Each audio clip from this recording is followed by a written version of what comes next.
From the StreamYard Studios on YouTube, this is Jeopnerdy. And here's your host, John DeMarco.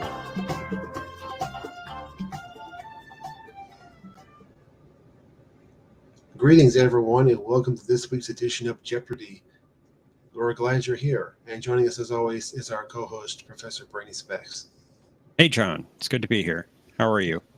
Good, thank you. I want to say a quick Excellent. hello to everyone in the chat, and then we'll bring up our contestants for round one. I want to say kapla to Bird of Prey. Fortunately, he's still awake to join us this week. I'll say hello also to Tokyo. Glad you are joining us again. Hello also to Omnicast. Good to see you, our returning champion. We'll be hearing from him soon. Greetings also to Mikey. Let me see if they bring us up to date. Oh, welcome back, Jay Aldridge. Good to see you, sir. Hello to Brad Wolf. And greetings also to Resolute Germ. Welcome all. Oh, and welcome T-Down. Apparently he has a desperate situation. Well, hopefully we can sort that out at some point. I think I know what his desperate situation is, but I'll let him explain. That makes sense. Well, that being said, let's bring up our defending champion and his first two challengers. So let's welcome back Omnicast, joined by Tokyo and Bird of Prey 5. John, Professor, greetings. Yes, I'm coming with you. Hello, Mama Prey. Okay. Hello, world. It's Bird O'Prey 5, Kapla. Hey, Bird. And nephew O'Prey has just emerged from his sleep. Aha. And a very heartfelt 11000111100001111100022 Bird of Prey. So Omnicast and Yes. Tokyo Binary. and me. I Wow. feel like I should just surrender now. No. We'll never give up and never surrender. Never. John knows our weaknesses. Trust me. Every man hides a secret pain. John will reveal it. The lights. Gain strength from the sharing. You gain strength from the sharing. That sounds Wow. kind of scary, actually. Or be horribly defeated by the very difficult questions that will follow. Whichever one. It's one of the two. That's probably more likely. 1 or 0. It's a binary choice. That's right. Yeah, speaking of 1001011. My strategy is Omni and Tokyo fight it out. They have to both go all in at the end, and I sneak in with the win. Sounds like a sound strategy. Indeed, logically. Bird wins with 1 point. As we did to each other, Omni. Shaka when the walls fell. That's all I have to say to that. Yeah, I agree. Well, gentlemen, are you ready to play? Let's do it. Let's Waiting see all what- week. Yeah. Let's see what Let's you got in store play. for us, John. Jeopnerdy.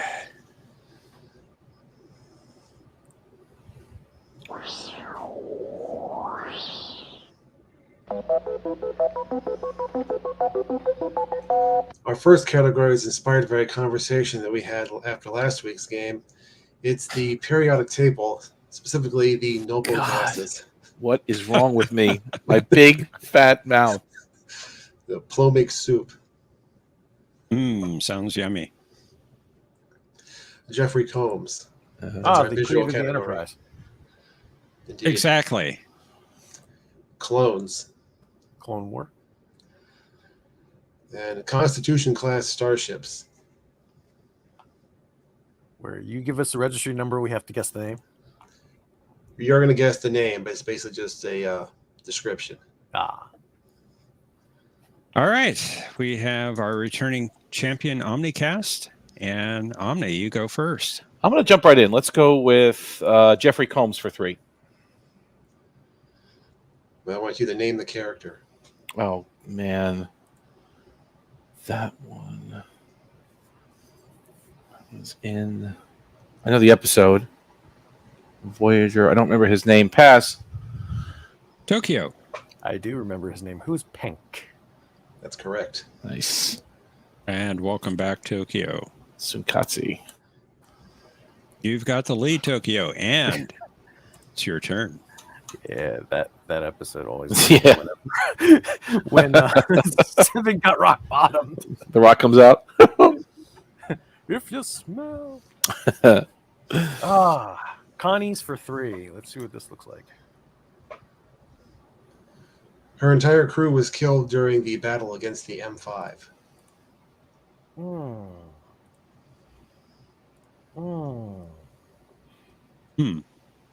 Yeah. There's like 4 ships, and I know one of them survived. That was the one that went after Enterprise, but I'm not going to go back down to 0 pass. Bird. I've seen this one recently. You should know the correct response then. I'm thinking, was it the right one? Lexington. Did you say Lexington? Lexington. That is incorrect, I'm afraid. Omnicast. What is the ill-fated starship Excalibur? That's right. Oh, That's thank you, one. Bird, because I was thinking Lexington. Yeah. Took one for the team. Okay, Bird. You can recover. It's your turn. Well, let's do. Now, is there something to noble gases besides noble gases? Well, you're going to get a description of an element, and you have to name it. No. Okay, so let's do noble gases for 300. Do we have to say a title of nobility in front of our answer? No. Atomic number 36. The Galileo crashed on Taurus II, which had an atmosphere with traces of argon, neon, and this element. Reports of it glowing green are unconfirmed. What is Krypton? Very good. Nicely done. All right, we're all tied at 300. Omnicast, it's your turn. Let's do Jeffrey Combs again. Let's do this time 500. Oh, the detective. What was his name? I will accept a first answer for this one, just so you know. I mean, a first name. is the First answer. name. Because I don't remember his last name. I remember him being called, what is... Oh, God. And Jeffrey... And then Mark Alamo. His name was... What is Kevin? Nicely done. I can't remember the last name, though. The reason you can't remember the last name probably is because it was never spoken in dialogue. Oh, okay.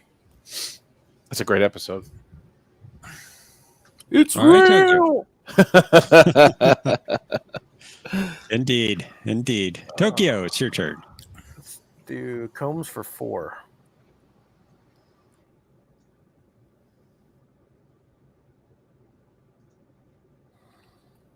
Enterprise. Too bad.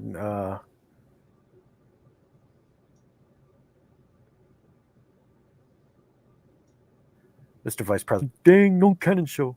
I don't remember his name. How much of what I just said did you catch? Because I just lagged out. Yeah. You didn't give an answer. I'm gonna pass because Okay. yeah. Bird. Pass. Omnicast. Pass. I'm not sure. Creme. Creme de la creme. Yeah, I was just saying. Too bad, Mr. Vice President is not here to say, "Oh, that dang no cannon show." I see the conversation in chat, and from my understanding, there are no teammates tomorrow, Mr. T. Dowd. Well, that I was not aware of. That's my understanding. All right, Bird, it's your turn. Let's do noble gases for 400. Yeah, here we go. Atomic number 18. In order to thrive, Hoshi's slug had to be released on a planet that had an atmosphere rich in this element. What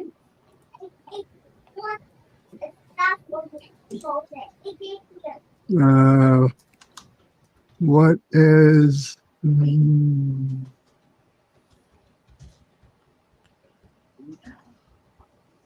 what is argon? Very good. Wow. Well done. Nice. All right. Omnicast. It's your Let's turn. do combs for 2.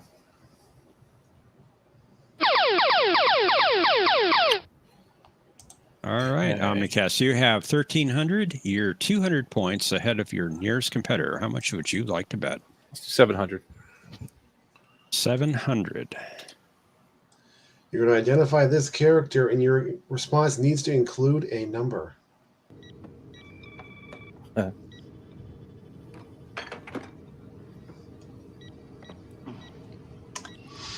That was filling. I would hope so. What is the Wayoon 5 was the good one. Who is Wayoon 6? Nicely done. I would just like to note before we move on, there is no R in my name at all. Well, there is in my actual last name, but not my middle name. So when you make my gravestone, make sure that you don't make that mistake, please. For a second, I thought you were talking about my spelling of your name on the board. I was going, there's no R there. I'm done. That's why. You're not done. You're not done. Tokyo, it's your turn. Yeah. How do I want to shoot myself in the foot now? Connie's for 2. Spock sensed a great disturbance in the forest when this ship's Vulcan crew was killed by a giant space amoeba. What is the Intrepid? That's correct. Nice. Good work. Bird, it's your turn. Two noble gases for 500. Atomic number 54. Data suggested that a force field containing this element or another inert gas could be used to remove a Shara-Yar's proximity detector.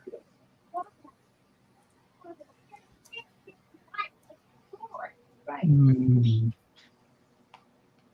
That's when it take over.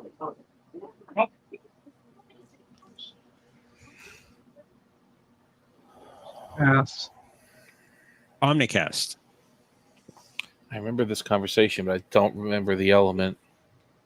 Yeah. I don't want to risk it. Pass. Tokyo. Noble gases. So what is the Great Lord Duke of Pass? I don't know. That was Xenon. Xenon. Xenon, Warrior Princess. Ishariar. Omnicast, it's your turn. Let's finish up Combs for 100. She was the better looking Yar. Yeah. Oh, who is Liquidator Brunt?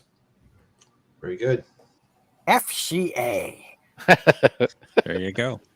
Ex-Liquidator Brunt. Tokyo. This is a really tough board. Connie's for 4. And I'll let Bird of Prey steal it probably. This starship was commanded by Bob Wesley before he became the governor of Mantilles.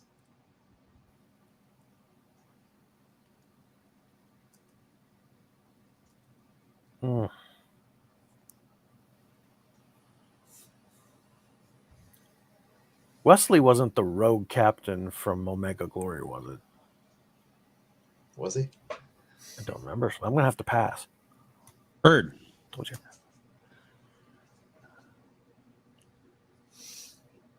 Pass.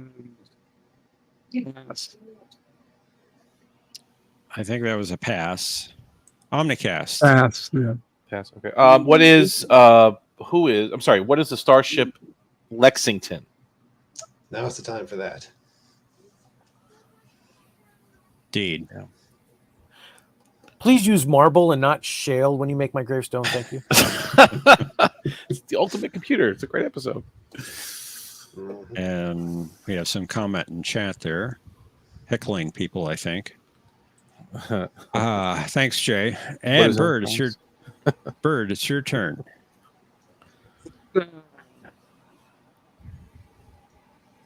Bird, you're cutting Can you out. hear me? Now we can. Now you can can hear now. me? Yep. Sorry, I keep muting myself in between. I'm sorry. Anyway, let's do noble gases 200. Atomic number 10. A gas under standard conditions, often used in electrified signs, could be found in liquid state on theta 8. What is neon? That's right. Nice. That's the one. There's your glowing green. All right, Omnicast, you got a lead and control. Let's do constitutions for 100. Even wrecked, this ship was still strong enough to disable the planet killer by her sacrifice. What is the constellation? That's correct. Oh, gee, thanks, Germ. Appreciate that. What is he saying? What is he saying? Plastic. And you'll had so- like it. Ugh.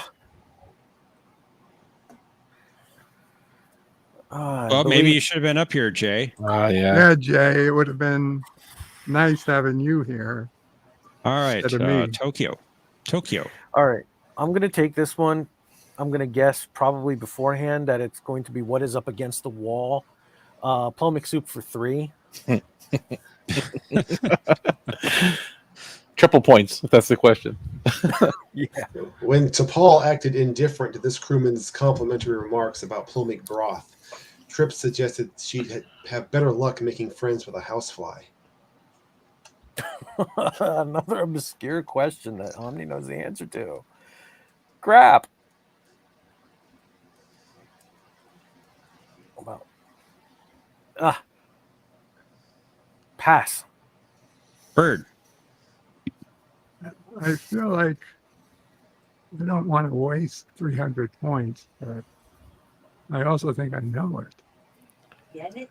Well, Pass. Omnicast. Take a guess. Who is crewman Cutler? That's a good guess. All right. It's also a good call on my part. You did not know it then. I should get 5 points for at least knowing that Omnicast knew it. Well, Side Bird. bets in the Bird. private chat only. Side quest complete. Here's my good stuff. Sorry, is it mine? it is yours. Yes. Well, let's finish out the noble gases. It's probably helium. Or oxygen. Atomic number Yep. 2, the second most common element in the universe. Liquid form used in the reactor for the Argus array. It is helium. That is correct. Nice. Hi, Charlie. You did good in that category. That was good for Hi, you. Charlie. All right, Omnicast, your turn. Oh. Plomeek for 2. He thought the traditional recipe for a plumic soup was too bland, but Tuvok was not a big fan of his zestier version. Who is Neelix? That's it. Tokyo. Plomic for 1. I gotta get something. I haven't had a question in a long time. Spock forcefully rejected her first offering of plumic soup, but later asked her to make some more. Who is Chapel against There you the go. wall? Against the wall. If I wanted some damn soup, I'd ask for it. Oh, that's hard. Sorry, Captain. Of course, change the Vulcan.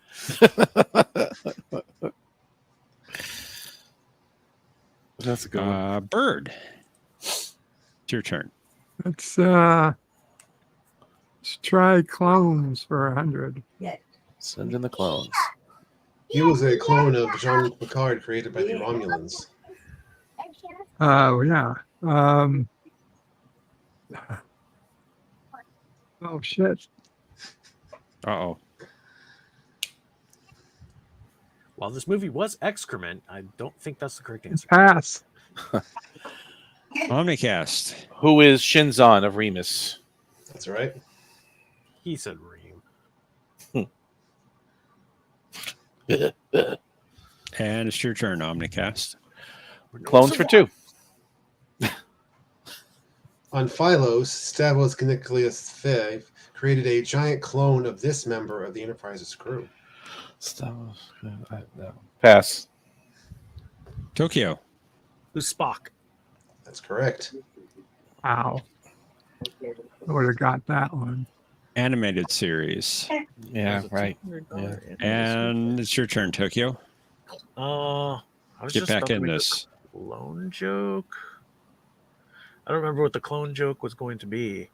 300 for clones. While dealing with a wayward Vorta, he lamented that keeping track of clones was a full-time job.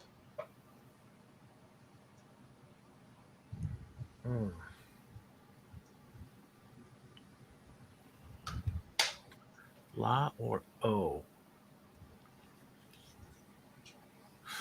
These are hard questions. Well, for me anyway. Pass.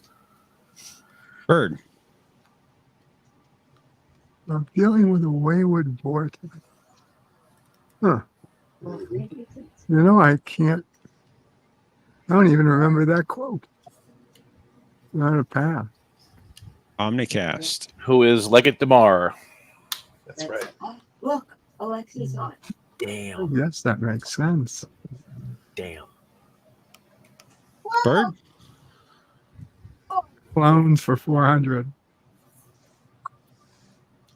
For the first annual Voyager Science Fair, Azan and Rebbe originally wanted to clone this individual, but Seven convinced them to try something simpler, such as potatoes.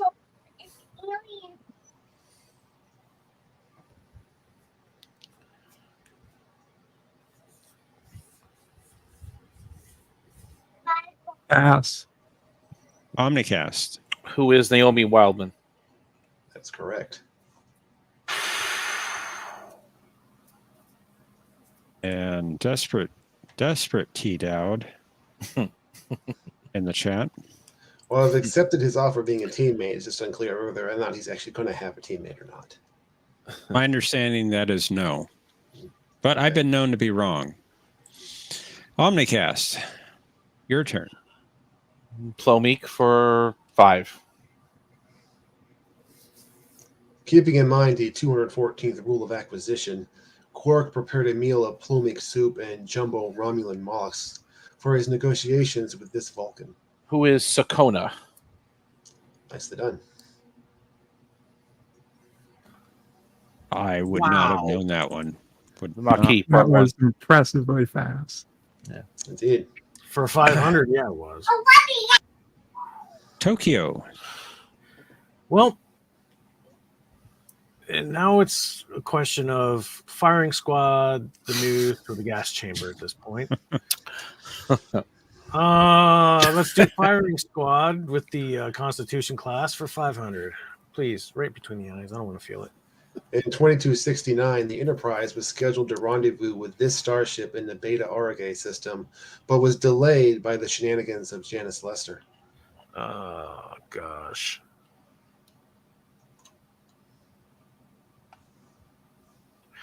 I actually want to get this one right. Pass, because I want to play Final Jeopardy at least. Bird.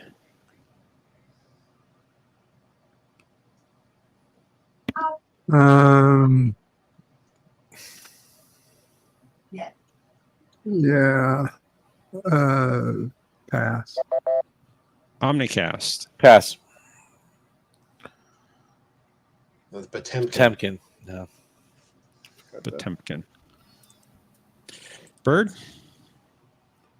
Clones for 500. Odo arrested him for the murder of his own clone after a failed plot to frame the constable for the crime. Good one. Pass. Omnicast. Oh, what is his name? Who is... Oh, Bajoran. What is his name? Pass. I can't get it. Tokyo. No, pass. I remember his fake name. Ibudan. Mm-hmm. I was thinking Lamone, but that was his like alter ego or something. That was his fake name. Just shaking my head at you, T-Down. Wow. So this is by definition, this has got to be the Daily Double. No, it's already been found. It Was was in the video one. Yeah. Oh, Jeff I missed it. So Omnicast, you get the final clue. Let's do it. Flummox Soup for 4. Okay. With Garrick away, Bashir attempted to engage O'Brien unsuccessfully in a discussion of this topic, since the doctor liked conversation with his plumbing soup.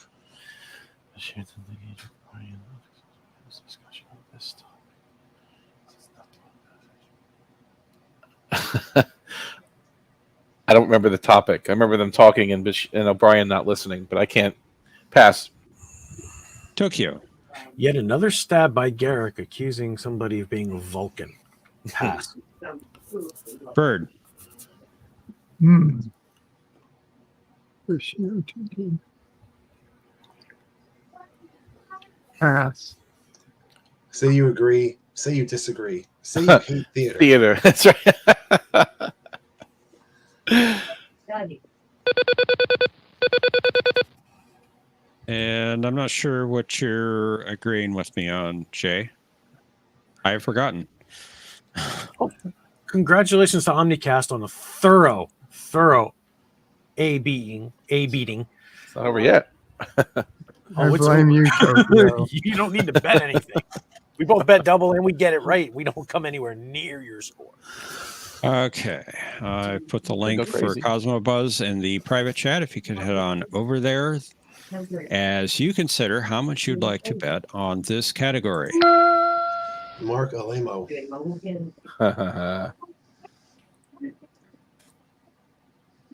See an Omnicast. I see a Tokyo, I think. Okay, let's see. I'd also And like I to claim see a spot for game 3 if possible. And I see a bird. Sure, you're fine.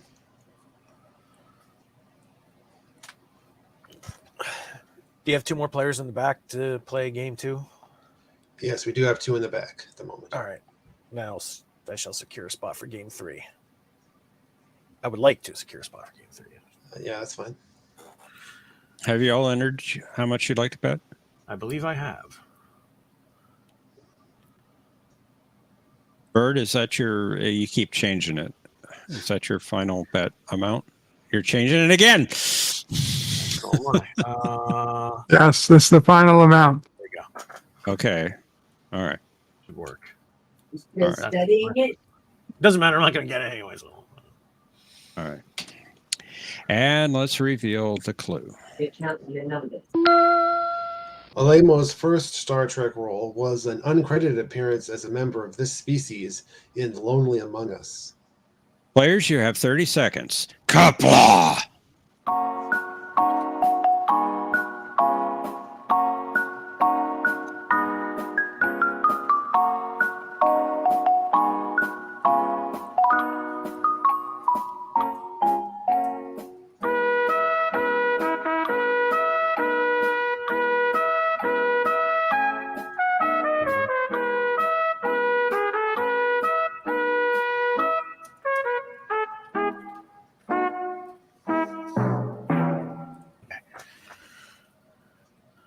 Let's get your responses into the system here. I had to guess on this one.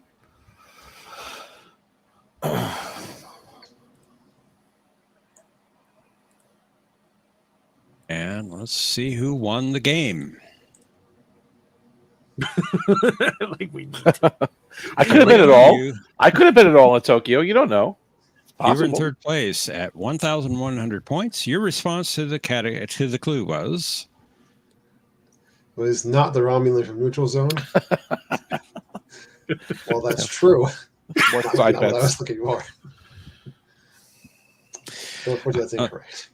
And how much did you wager? Almost all of it. Giving you 1 point. Bird of Prey 5, you had 1,700 points. Your response was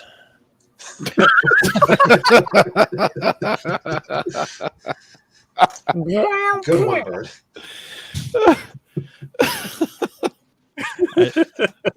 John.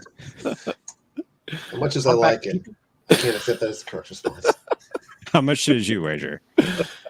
171 points, giving you Nice round number. 1,529 points. Omnicast bet 0. And Omnicast, No. you had the lead at 5,300 points. Your response. Antikin. That is the correct response. Nicely done. And how much did you bet? 1,500, giving you 6,800 points, and you are the champion. Oh, thank you. Thank you. Tokyo, give me a run for my money, man. No, I didn't. You tried.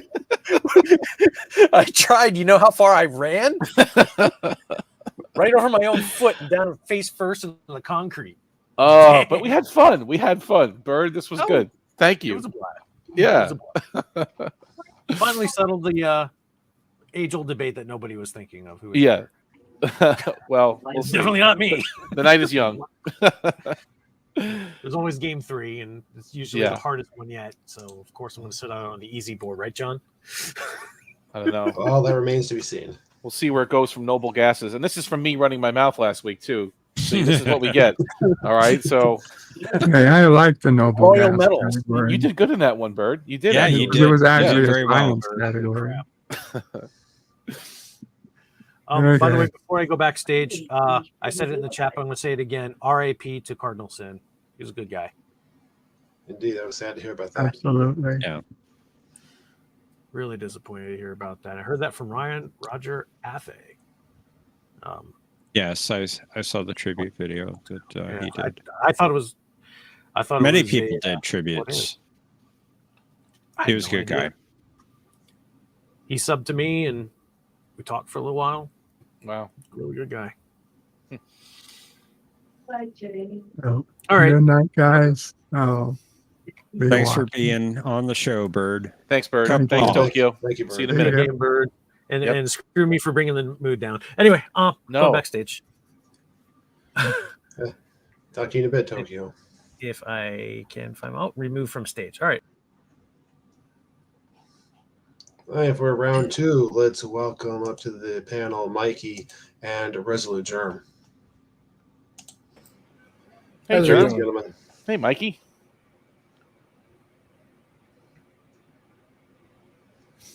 Welcome. It's good to see you. Mikey's on a lower subspace band again. I can see. I think he's Mikey. muted. I think, yeah, you're Oh. muted, Mikey. We can't hear you. Are you there? It's an old There he style is. radio signal.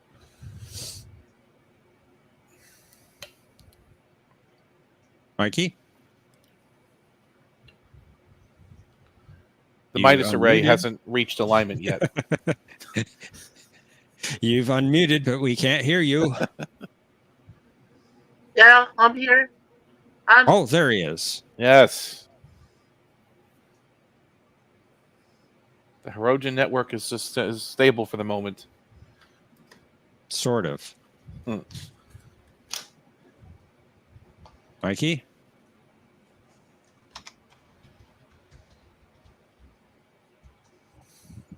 That should be fun. Less closed. Okay. Hey, Mikey. I bow to your greatness. No, it's the greatness of everybody, right? And the hosts, and it's all fun. Have a good night. Have a good night, T Dowd. And Jay, why aren't you coming up? You better play game 3. Gentlemen, are you ready to play? Okay. Yes. I'm ready to play. All transmissions will be intercepted. Sherm? Yeah. I'm ready. I think Jerem's Yep. muted. Okay. All right, let's do it. Let's play Jeopnerdy. The geodesic phone.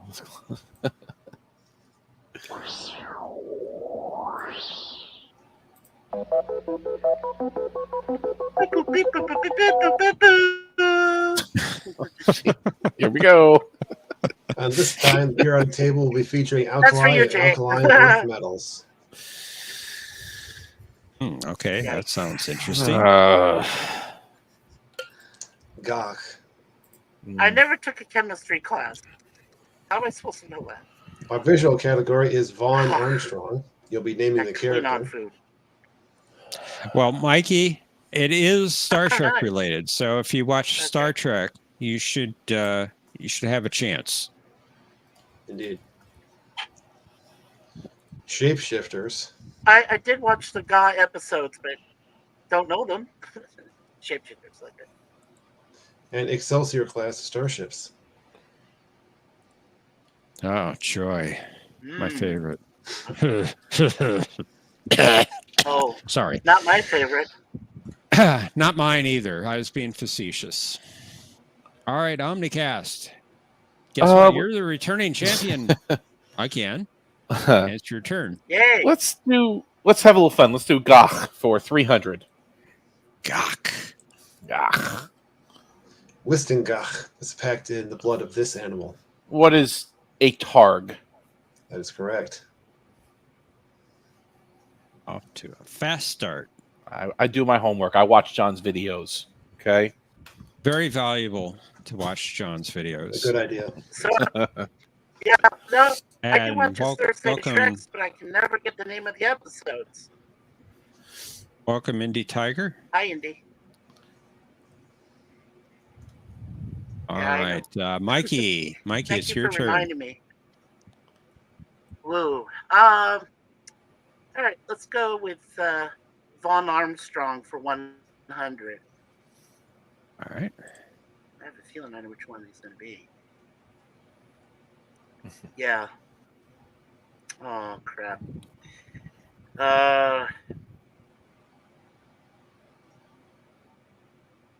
You know what? I'm going to give this to Germ. I'm sure he's seen it. Pass. Germ. You wanted a character name, right? Yes, It was Emerald Forest. that's Yeah. correct. One of the few admirals that's not a bad Oh, admiral. good job. Hmm. I couldn't get it. Yeah, no. What is the Golden Gate Bridge? Yeah, right. Germ, is this your turn? What is Broken Boat? Excelsior class Starships 100.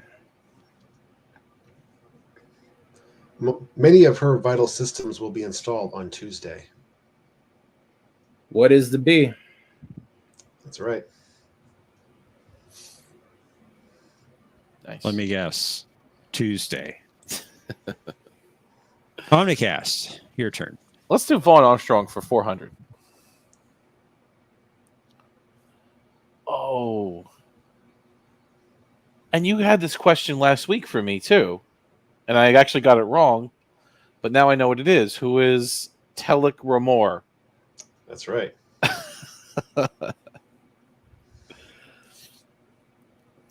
Mikey, time to get on the board. It's your turn.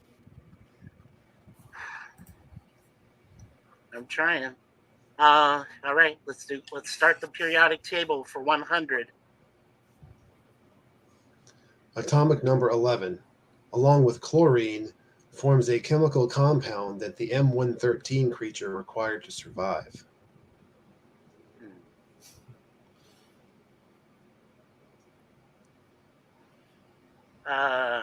What is carbon? That is incorrect. Germ.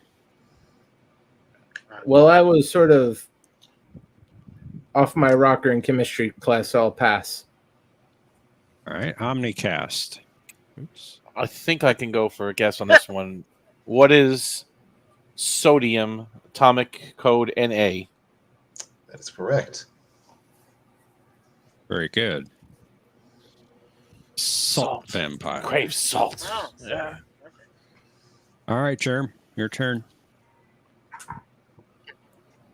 Let's try Excelsior for 200. This starship first appeared in Farpoint and Encounter and was still in service at the time of Nemesis. Which one was it? Pass. Omnicast. First appeared in Farpoint. There were so many ones. I don't.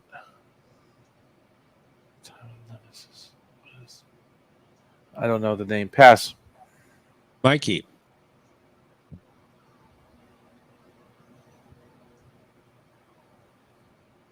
Mikey. Can I take a guess? Was it the hood? Yep. Oh, Indeed was the hood.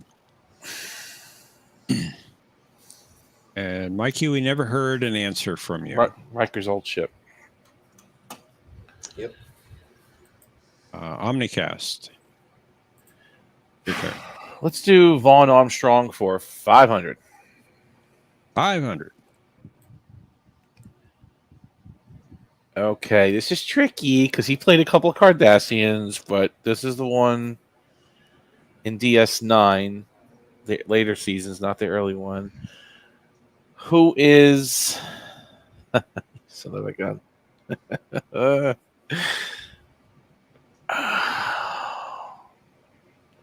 Pass. Mikey.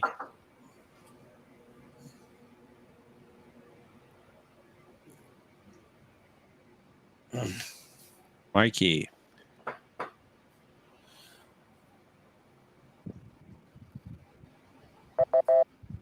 Mikey's having problems with Germ. Pass.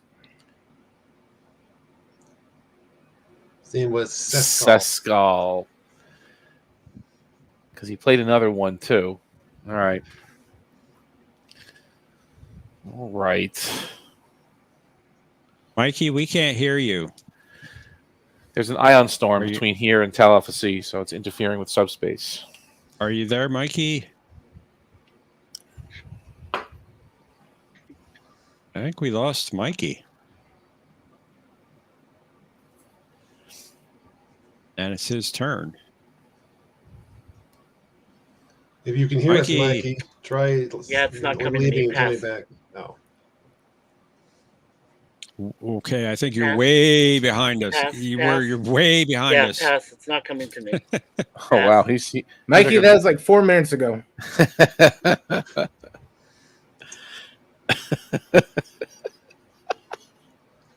I'll just take this point to ask everyone if you're interested in playing in round 3. You can go ahead and click on that link at the top of the chat. Yeah, Hopefully that's Mike will be right. back. That's right, Jay. Click that link.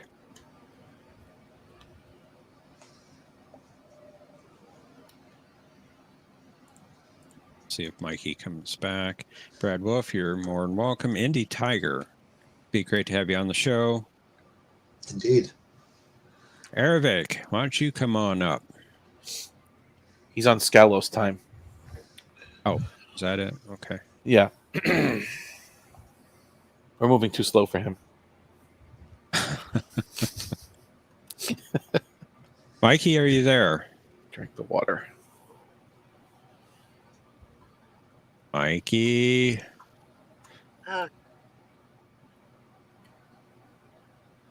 Heard you. All right.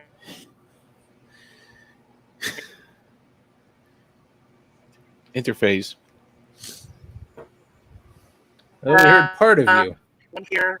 Sorry, I had reset. Okay. Let's see how the delay is. Are you there? 100. Okay, so that's either Gok or for Shapeshifters. 100. Gok for 100. Okay. Gah was always best when served this way. Gah for 100.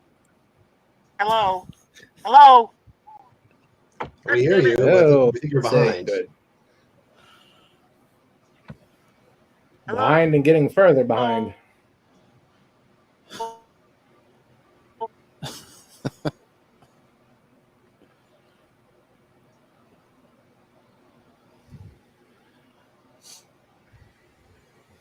Yeah, Gah Mikey? for 100. Can you see the clue on the screen, Mikey? He's not going to hear that for about a minute. Yeah.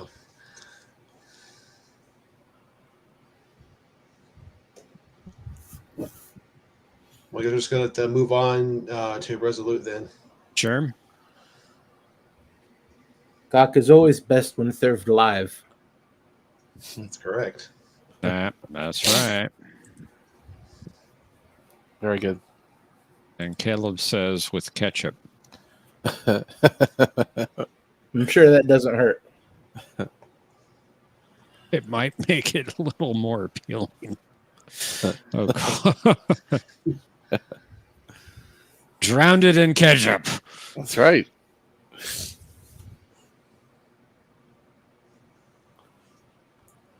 And we want to wait for Mikey. I guess we'll wait a moment to see if he comes back in. Okay.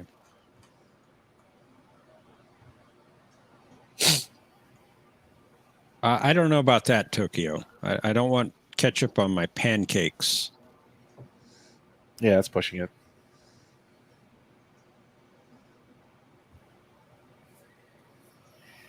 I'll take maple syrup on my pancakes. Thank you. Remember they used to have that green ketchup? It was like a marketing stunt. Heinz had that for a while. Yeah, Different colors, like purple, I do remember green, that. right? Yeah. It tasted the same, just different color, I guess. But your brain makes it taste different almost. Different color and twice the sugar. I'll pass on that one, Toki. I'll let you do that. Okay. You have ketchup on your pancakes. The green was the best. Yeah. I wonder, Tokyo, can you get Heinz ketchup out there? You probably could. Ketchup Tokyo's maple syrup. He's like, yep, okay. Is delish. Don't know. And Caleb If is you're going to making a take maple breakfast syrup for smoothie. 100. I'll take Just maple get syrup. the entire Syrup of squill. breakfast slam and just blend it all up, ketchup and syrup in there. Very good. If you're 6. Indy Tiger says try reversing the polarity. That usually works. Reverse the polarity of the neutron flow. Where's my Sonic? It's a triaxulating beam. And here comes Mikey. Hopefully his connection has stabilized. Maple syrup is too sweet. It is sweet. Probably why I like it. And Mikey, we're not seeing your device connecting.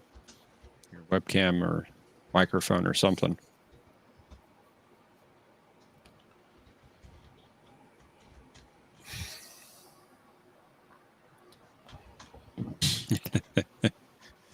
Play a game, 500 light year penalty, repeat second down.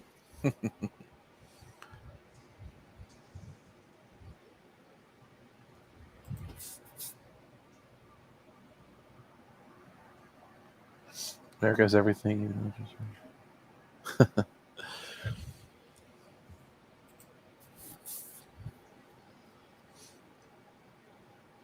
Well, if Mikey isn't able to rejoin us momentarily, Tokyo was offered to take his place so we can continue with the round. Oh, Here he comes. Might be back. Let's see how this goes. Got off. Move Mikey up. Okay. Mikey, Hey, can are guys you with hear me us? now? Yeah. Yes. Can you hear me We now? can hear you. We can hear you. Okay. Thank you, Tokyo. I appreciate your offer.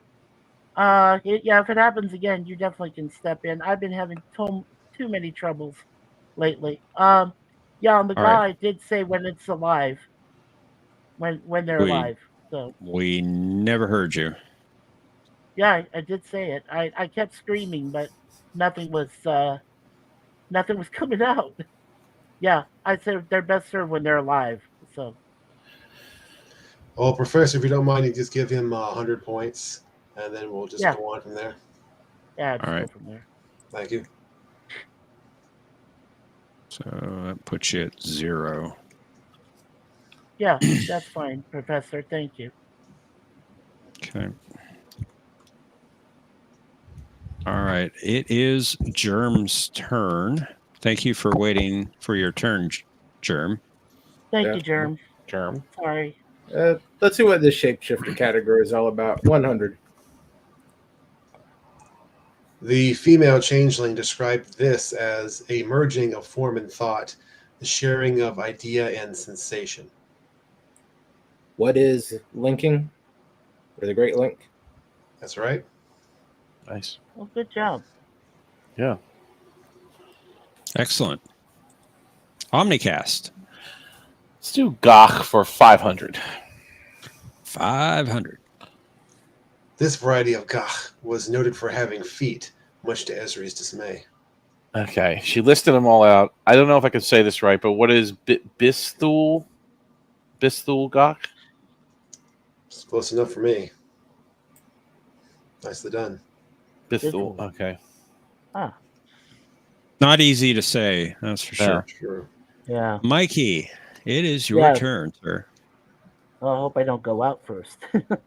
200 two. please for Gach. Yeah, 200. He was disappointed by the quality of Gach that was available during the Dominion War. It was barely Oh. moving. Who is Martok? That's correct. Mm-hmm. Yay! Nicely I done. remember the Nicely episode. done. Yeah, thank you. All right, Germ, your turn.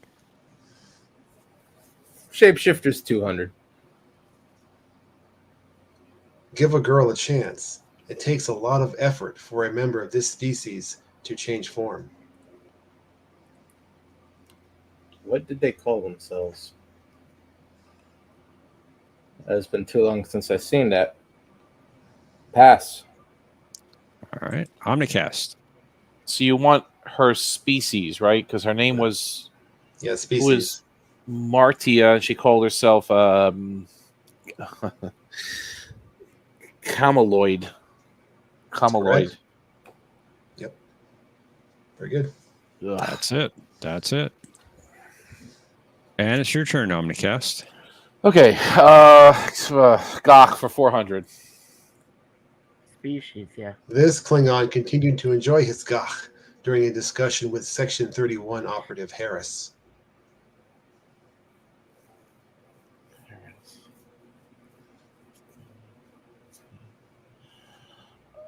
Okay. I know the episode. I do not remember his name. Pass. Mikey. I was gonna say one name, but I'm pretty sure it's wrong. And I know it's from the Enterprise series, so no, pass. Germ. Pass. It was in your video. We know. What was his name? I Fleet know. Admiral Krell. Fleet Admiral Krell. That's right. Krell. Okay. I don't think I would have got it though, but that was from Enterprise, right? Yeah. Yes. Yeah. Okay. Yeah. Okay. Caleb says, "Who is Bob?" Who is? And Brad Wolf also says Bob, the janitor's Klingon cousin. Ruth. All right, Mikey, That's your funny. turn. Yes. Okay. We'll try. Let's throw it out there. Let's try shapeshifters for 500. 500. A member of this species, whose natural form featured several tentacles, impersonated Federation philanthropist Carter Winston.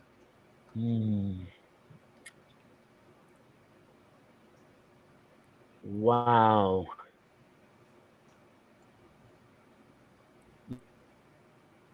Yeah, that. I don't think I remember the name of the species. Pass. Germ. I know the episode, Pass. but I never learned to say the name. Pass. Omnicast. Pass. Pass. He was a Vendorian. Vendorian. From the Pass. animated series. Ah. Yeah. Yeah. Okay, Mikey, I think you're lagging again badly. Okay. Just let it run out. Pass. Germ, your turn. Shapeshifter 300. The people of Antos taught him the techniques of cellular metamorphosis, which he later used to recreate himself into any form he wished, such as Captain Kirk. Endorian. Pass. Omnicast. Pass. Mikey.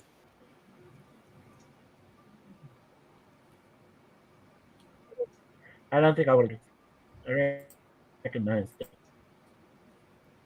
Didn't remember the species. I think he's way behind us. It sure sounds like it. Yeah. So I guess we're just going to have to count that as a pass for the time being until he catches up.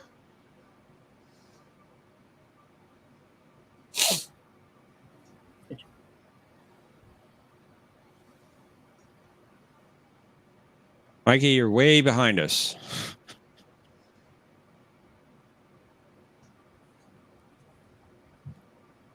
Okay.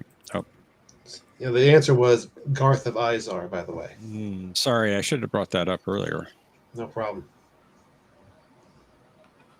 Mikey?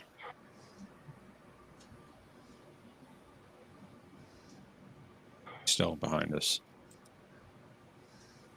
What do you want to do, John? Well, I know we've already played through like most of this round, but Tokyo said he could come in if Mikey's still having problems. Okay. You want to bring Tokyo in? Mikey just left. Yeah, I think we're gonna, if you don't mind, Tokyo, we're gonna bring you up to fill in for Mikey for the rest of this round. Pinch hitter. Tokyo? All right. Hopefully, I can bring Mikey's points up at some point. Omnicast, your turn. Okay. Let's do shapeshifters for 4. The Enterprise D transported Salia and Anya, members of this species, to their homeworld on Dalet 4. Dalet 4. This species. It's a dolphin. I don't remember the name of the species there. Pass. Tokyo. It's pretty obscure for me too. I'm going to pass. Germ. I can't get over the fact that some girl actually showed interest in Wesley in that episode. So I can't remember it. And his magnet. They're called the Elasmorphs. Elasmorphs. That had to be seasons 1 or 2 because I don't remember that episode. Pulaski. It's just propaganda from Pulaski. I don't believe it. It's 2. Okay. The only non-canon season of TNG. And I can prove that because what? Pulaski wasn't in season 3 of Picard. Wow. She was Yeah, I referenced in suppose season not. 3, but yeah. Oops. Was she? Yeah, I'm familiar with Dr. Pulaski's technique, Jean-Luc. Like, yeah, Crusher mentioned her. I'm going to have to watch that whole season. Yeah, I don't mind watching I think it was Who Watches the Watchers or something, yeah. Season 3 was awesome. Anyway, Mikey's turn. So Vaughn Armstrong for 3. Okay. Oh, nice. All right, Tokyo. You can bet up to 1,000. And I'm decent with Vaughn Armstrong. Let's go point value. Go to wait, hold on. This was for 3? 300. Original? Yeah, let's do point value for 3 because I don't really because Mikey's name's still on the board. So Okay. 300.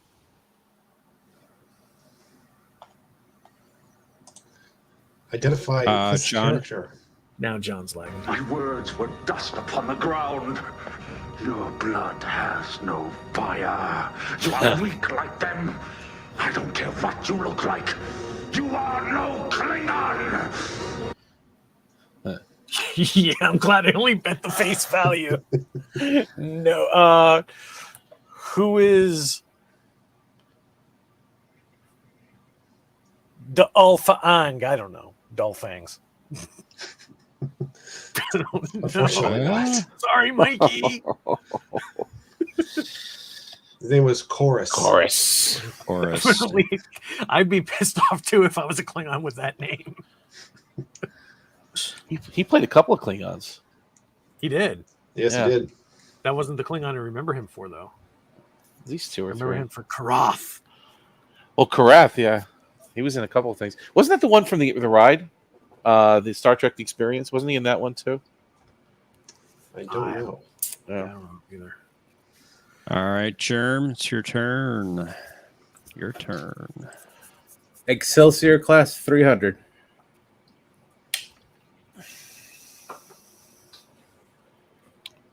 Captain Taggart would have given Dr. Pulaski her own shuttlecraft if it would have kept her from transferring to the Enterprise from this starship. Pass. Omnicast. Pulaski's old ship. Captain Taggart. Oh, natural selection. Pass. Tokyo. Pass. What was it? The Repulse. Oh, yeah. Repulse means to keep away, which means they really wanted it to keep away. David Pulaski. Stay off my ship. Your job was probably go away. Just give me a moment. I'm updating a few things here. Sure.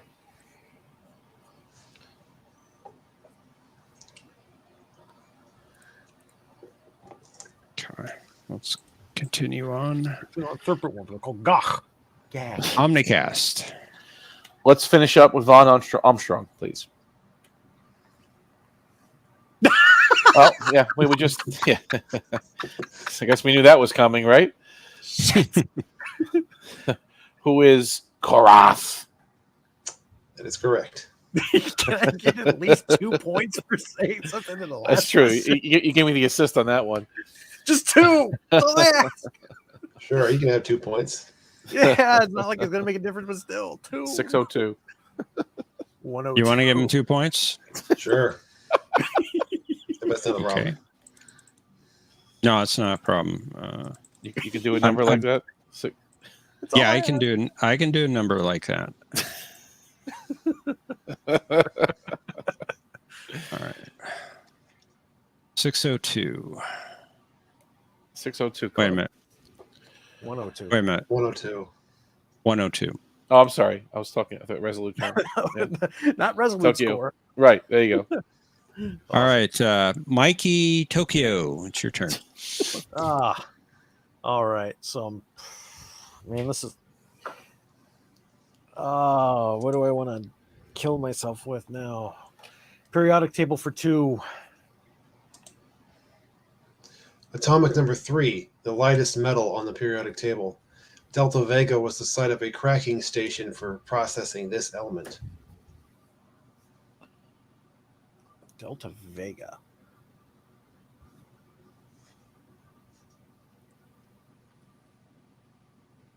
That was the ice planet. This is only 200.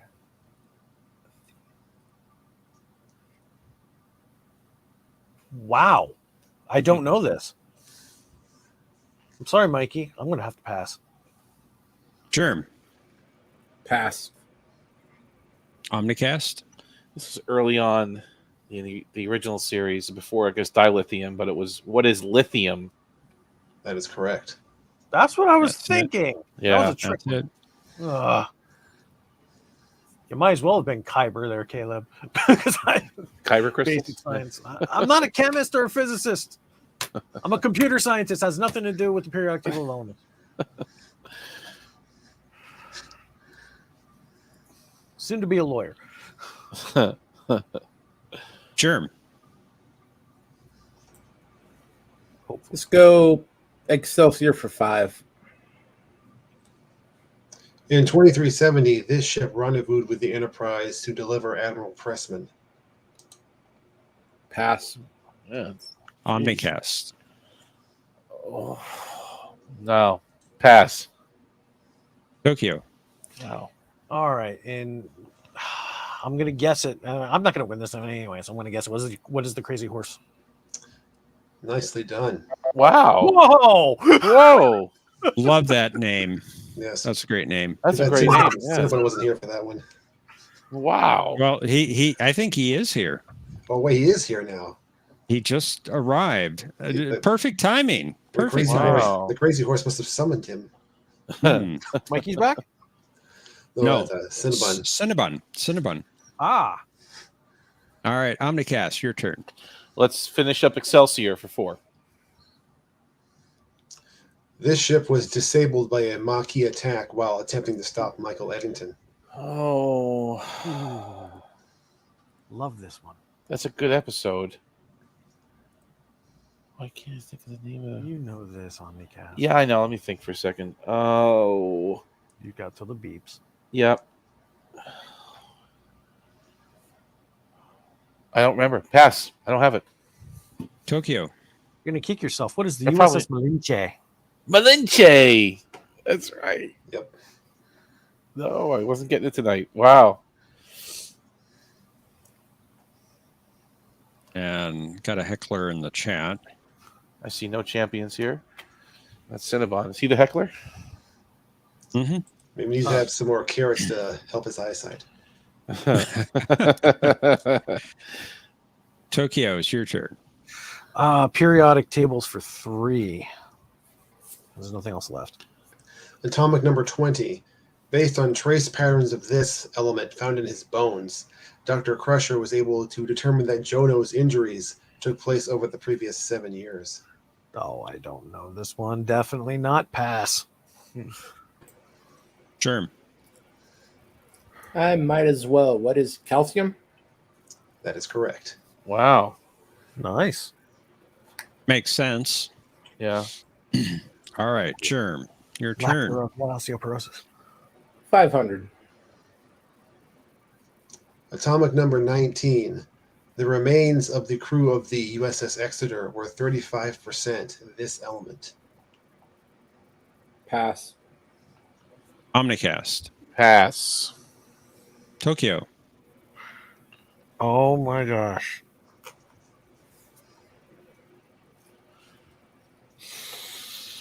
Probably too obvious, though, but pass.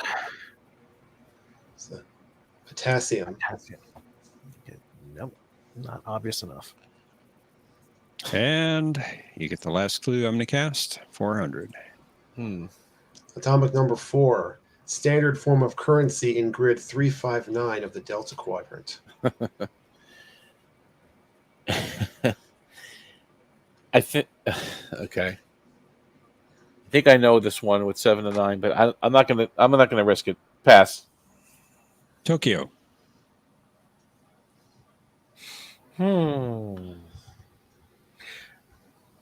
I'm in a decent position to get second place in Final Jeopardy. Maybe. Pass. Germ. Pass. Is it the beryllium? The gold. It is Beryllium. beryllium. Yeah. The crystal. Nah.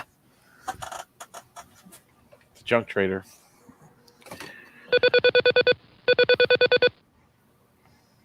All right. Let me put the link for Cosmo Pose back in the private chat. Okay. There you go. Same one? It's the same room. Yep. Okay. Got it. And let's head on over to Final Jeopardy, where our category is Casey Biggs. I see Proxy Mikey, Germ, and I don't see you in the room anymore, Okay. Omnicast, so you I'll may get have out. to re-enter. You got it.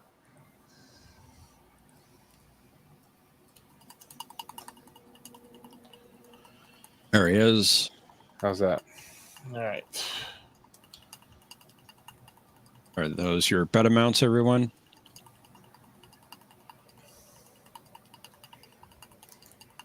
I'll take that as a yes. Yes. Oh, sorry. You were asking us a question. No Sorry. problem. No problem. Sorry.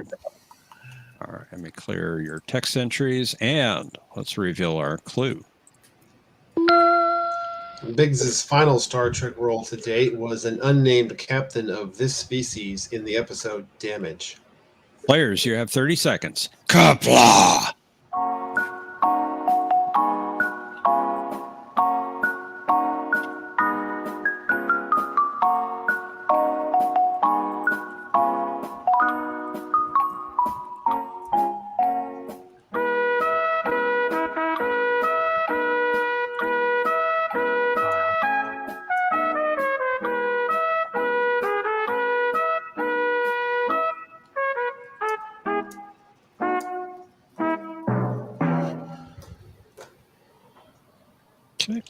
Get your responses plugged in here. Wow.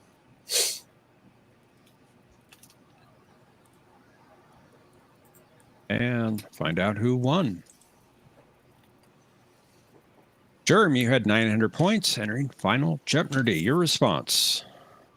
Romulan is unfortunately incorrect. And how much did you bet, Germ? All 900, taking you down to 0, unfortunately. I hope Mikey you give me credit Tokyo. for at least being close enough. Mikey Tokyo, you had 1,002 points. And your response? Like 2 Vicks. I say Iridians can't spell the name of fake number 1 species. I think you're close enough. I'll give you that one. All right. Very good. How much did you wager? 1,000 points, giving you 2,002 points. Very good. Well Very done. good. Very good. And Omnicast, you had the lead at 3,300 points. Your response? Illyrians. Illyrian. Not necessarily like number 1. Illyrians. I was a letter off. And how much did you wager? 700, giving you 4,000 points. You are the champion once again. Thank you. Woo. Good game. John, thank you. John, one of these Okay. days, we're going to put you up here. We're going to create questions and quiz you. All right? That's it. We're going to have to figure this out. You're going to be a contestant one of these days. Man. Alkali metals? I mean, now you're getting specific. We're going to... I'm sitting here. I created a monster. Oh, what's next? The periodic table is just full of wonderful trivia questions. Oh, yeah. Yeah. Indeed. I should never have said anything. Oh. Yeah, careful what you say around that man. Seriously. So, John, I had a question. Yes. That I was so rudely insulted for. For in 3 weeks, are we going to have a all TOS live stream for Jeopardy for game 66? Oh, for the anniversary? Oh no, it's week 66, 1966. All right. TOS. Oh, I hadn't thought about it yet, actually. that's an interesting idea. Maybe. Before, yeah, I went back on it, and somebody told me to STFU something like that. Huh. Well, if you do the animated series, I'll just be on vacation that week. I mean, let's just, Oh, so you're not going to be around for Question of Truck tomorrow. Is it on the animated series? Then no, I Yes. probably won't. Although, from what I understand, we're not having guests on tomorrow. Okay. I'll be there watching. I'll be there in spirit. Appreciate that. Thank you. Yes, it's a good show. Gotcha will be floating around somewhere.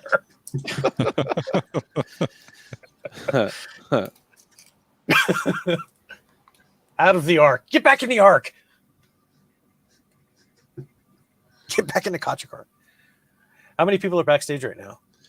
Looks like just one at the moment. All right. So may I claim my original seat that I had asked for in game 3? That should be fine. Awesome. Yeah, I'll head out. Thanks for the game, guys. Thanks for Thanks, playing. Jerm. Absolute. Thanks, Good Jerm. seeing you. Thanks for playing.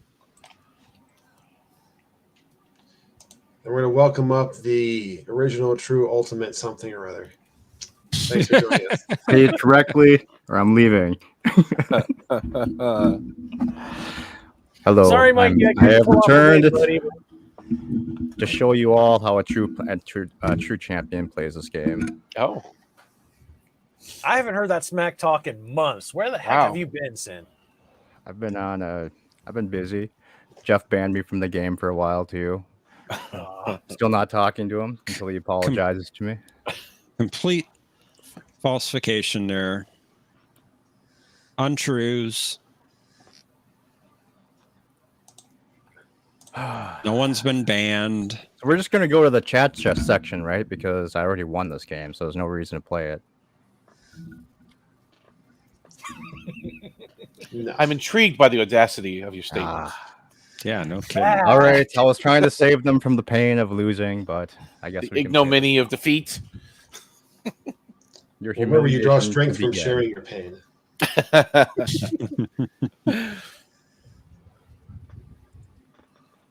I'd appreciate if you would just stop with the falsehoods. Original, true, ultimate champion, whatever your name is. And you should probably apologize for what you did. I have nothing to apologize for, sir. I think we can call a truce for at least this round, and then Okay. we'll resume this battle later on. Resume the battle later. Okay. A temporary ceasefire, librarian. Just remember, Captain Brainy Specs hasn't ever lost. What? Doesn't even make sense. Can't lose if you don't play. Are you ready to play? I've been ready for months. Let's do this. Well, you should have Let's been go. here. I've For been on months. a journey. Play. I couldn't. I'm sorry. Let's play Jeopnerdy.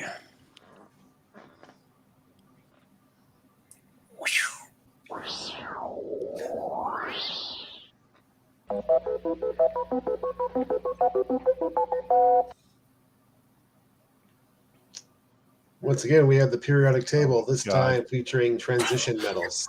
Oh, the tranny metals. Man, Ingredients. we all root for 100. Our visual category is voiced by Majel Barrett. So it's just a computer for every Okay, question. Great. Sweet. Doppelgangers. I appreciate the accurate spelling there, John. Well, thank you. Doppelgangers. And name the class of the starship. All right. That should have been a visual category, but I didn't make it, so it's okay. Okay, Omnicast, returning champion. You go first. Let's go with Majel for 300. Of course. Of course. This is a Star Trek quiz show. Exactly. Star Trek questions, please. Yeah, but Tokyo. right there. Who's Amanda? That is correct. Wow, Omnicast. I'm surprised you passed at that. That was probably going to be one of the easiest TAS questions there. Yeah, that's well, that's my weak Tokyo. spot. Name the class for 3. The USS Farragut, NCC 60597. What is Nebula? That is correct. Nice. Interesting. As seen in Tokyo is on fire. All right, original, true, ultimate champion. It's your turn. Been a while. I'm ready to warm up a little bit here. So we'll go with ingredients for 500. No excuses. No excuses. Daily Double. Oh. Archer enjoyed iced tea flavored with this fruit, and Valar thought it was an appropriate ingredient for him. Oh no. Ooh. What do water polo people like to eat? Probably bananas. You called him a monkey. This is a tough one because it's a non-canon question. The non-canon show. This is not Discovery. See that Mr. Vice President's reach stretches out from backstage. I want to pass on this question, unfortunately. Even though I know the answer, but I want to give these guys a chance. Omnicast. What is passion Omnicast. fruit? Damn Passion it, fruit. you knew it. Yep. Because I did too. It's not even a real fruit. All right, Omnicast, it's your turn. Oh, let's do name the class for 500. How dare you? USS Cochrane, NCC 59318. What? Oh, I would think it was that really ugly ship. No. Pass. Tokyo. Okay, so Type 9 shuttlecraft is obviously not the one we're looking for, so I'm going to pass. Original, true, ultimate champion. I'm going to pass, but for some reason I think it's that stupid Jaeger ship. I'm passing, like I said. Oh, it's Oberth. Oberth. My Oberth, favorite okay. ship. Yeah. Exactly. Why didn't you know that? What episode was that? I'm honored to give Zephyr Cochrane the weakest ship in the class. The most powerful ship in the class. I wanted prisoners. And the was in most a- successful. It was in a couple of episodes, although I think one of them was the drumhead, actually. The one that It was delivered. named? Okay. Well, it wasn't actually named in dialogue, but it was on a computer screen. That's why it said 500. Okay. Tokyo, it's your turn. You got the lady. Class for 4. USS Excalibur, NCC 26517. Excalibur. What is Ambassador? That's right. Nicely Also the done. star of the New Frontier series. Indeed. All right, we need to get down the board. So we should be strategic with this and go with doppelgangers for 500. I see what you're trying to do. The Paradan government created a duplicate, referred to by this term, of O'Brien, who thought he really was the chief.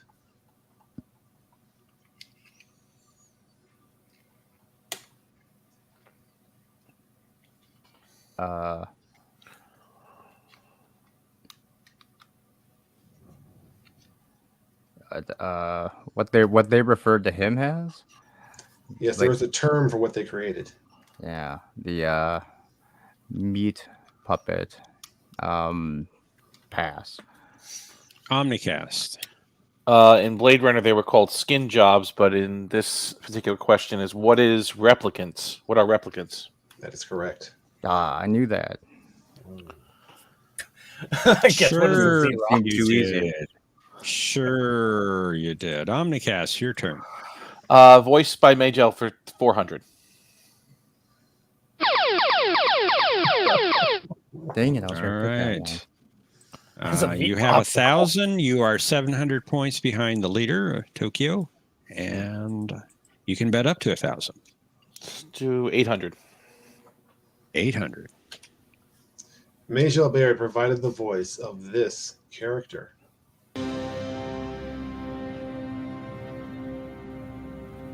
Really? Oh man. So, now you kill me as you did my mate. Who is Suspiria? Damn it, you knew it. That's correct.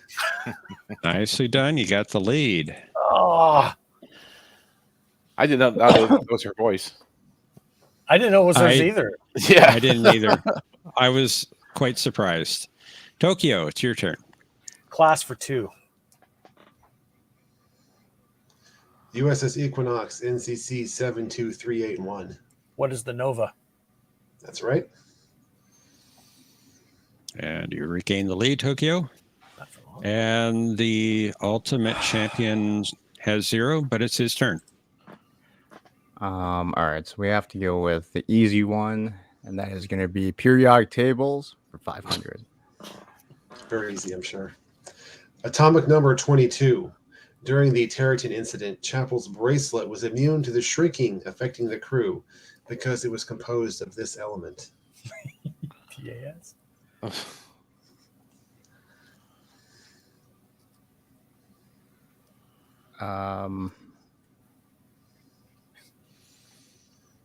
Bracelet. What are bracelets made out of?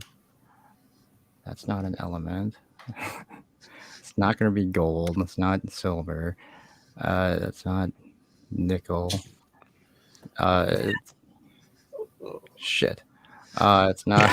What is the atomic Omnicast. number for shit? Pass. Tokyo. Pass. Interesting. Atomic number for shit.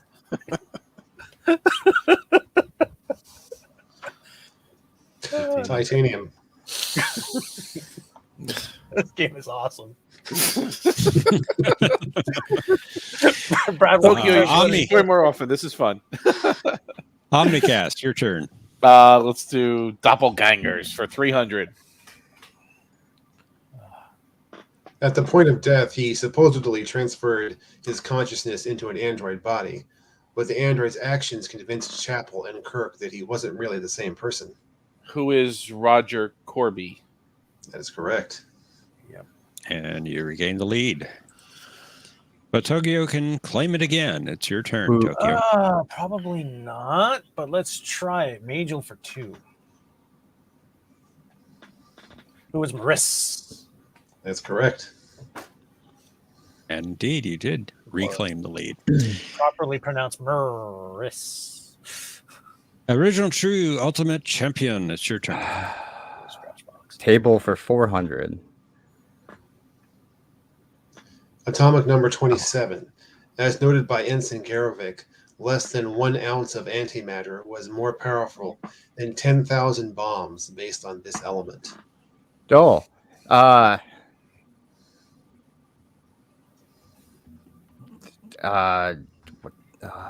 cobalt. What is cobalt? Nicely done. Nice. He's on the And board. you're on the board. Well done, Original True Ultimate. Whoever. Omnicast, your turn. Let's do Majel for 5. You would? Oh, come on.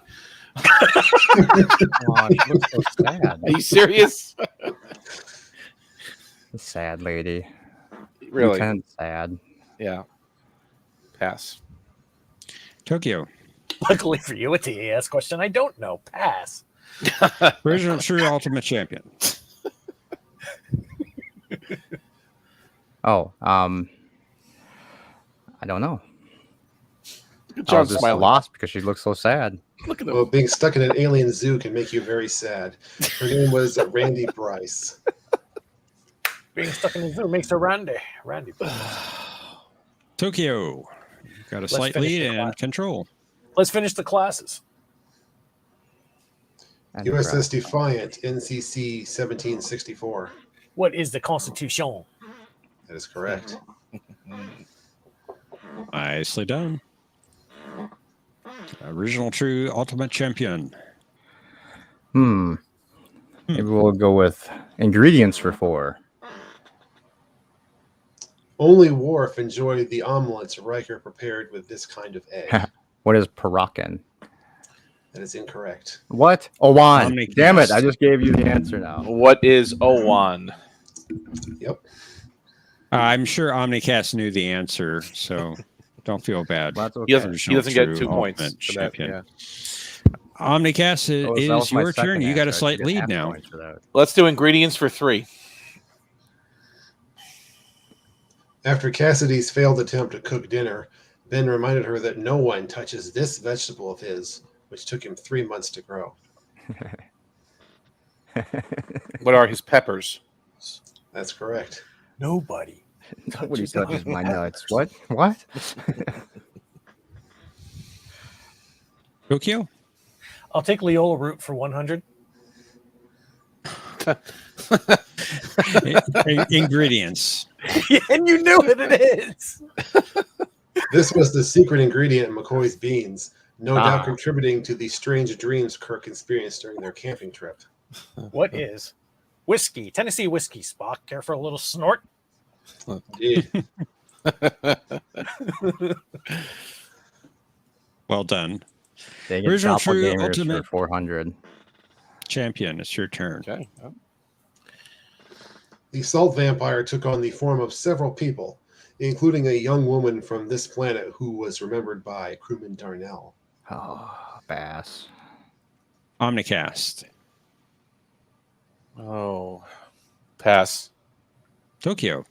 This should have been a $500 question. Good question, John. Nobody knows it. Not even me. Pass. That was Wrigley's Pleasure Pleasure Planet. Oh, the name of the planet, not the chick. Oh, Oh, yeah. I was thinking of the. Yeah. I was thinking of the chick. yeah. I read it too quickly. Reading comprehension, folks. Do over. You got to read. You got to read. Get to do or a mulligan listen, on this one. because What is Sean really does good? read it. Omnicast, your turn. Let's do doppelgangers for 200. Reading fundamental. Kirk considered Picard's doppelganger to be convincing, but not perfect, since he found it hard to believe that Picard was that skilled at this activity. What is singing? That's it.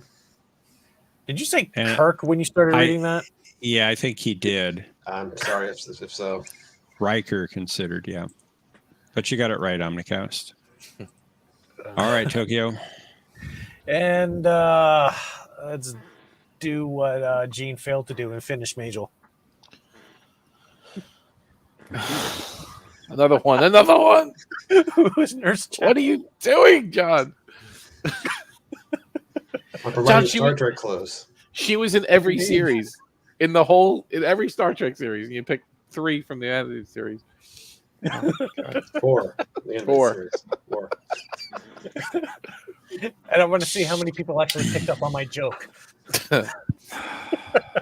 It's crude humor. But accurate. Original True Ultimate Champion. It's your turn. All right, fine. Medals for 300. What is Metallica? Atomic number 26. Voyager detected corroded particles of this element, leading them to a truck floating in space. What is iron? That is correct. Very good. Well done.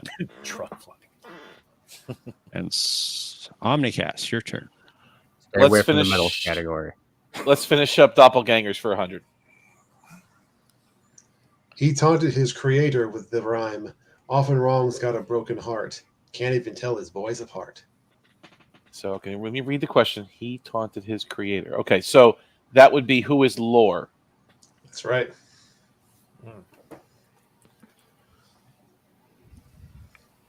Done. Tokyo, it's your turn. So the 200's got to be the Leola root, or the mushrooms that Seska found in the cave. Let's do it. Joining the Maquis gave him a new appreciation for eating real food, especially since tomatoes were so hard to grow.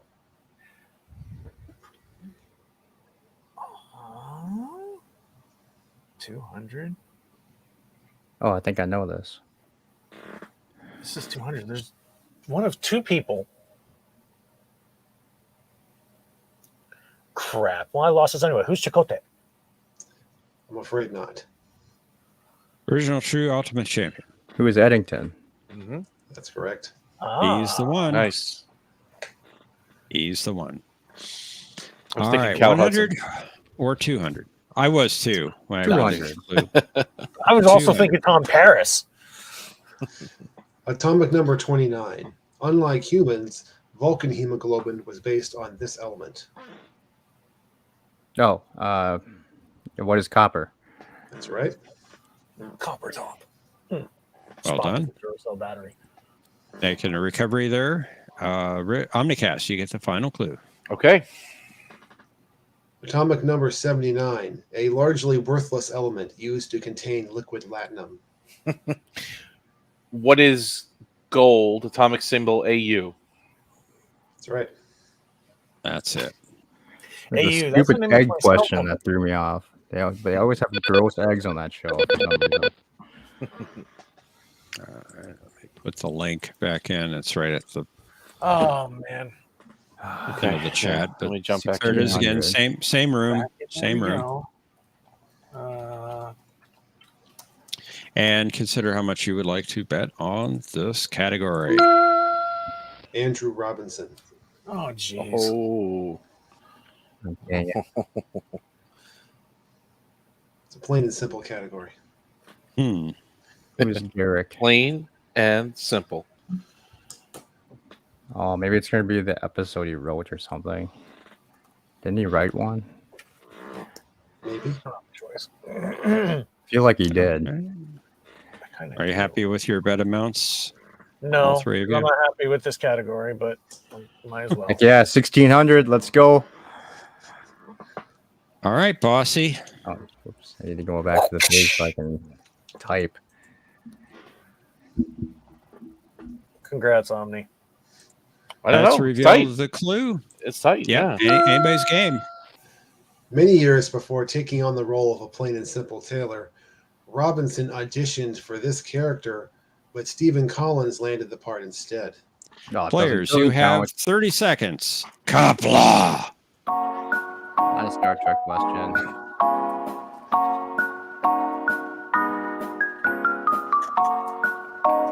I don't even know who Stephen Collins is. A true Star Trek fan would know that. True champion. That's the original Decker guy? I bet it was. You're not supposed to say the answer during the time question. I'm going to say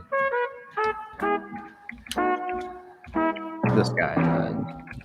No, not that. Nah, what was his name? Well, this one.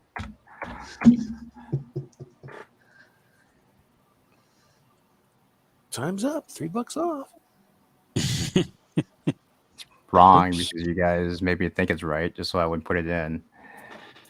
So I've been sabotaged already. We're gonna find out. No, aren't we? Right now. Oh, shit. Maybe I should make it even more clear. Stop typing. No, I cleared it by mistake.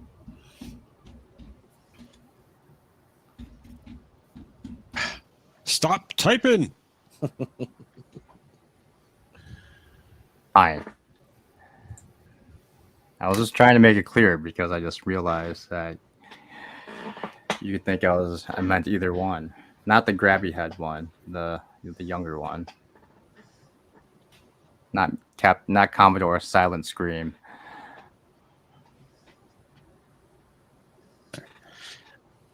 All right. But I don't So remember. who won?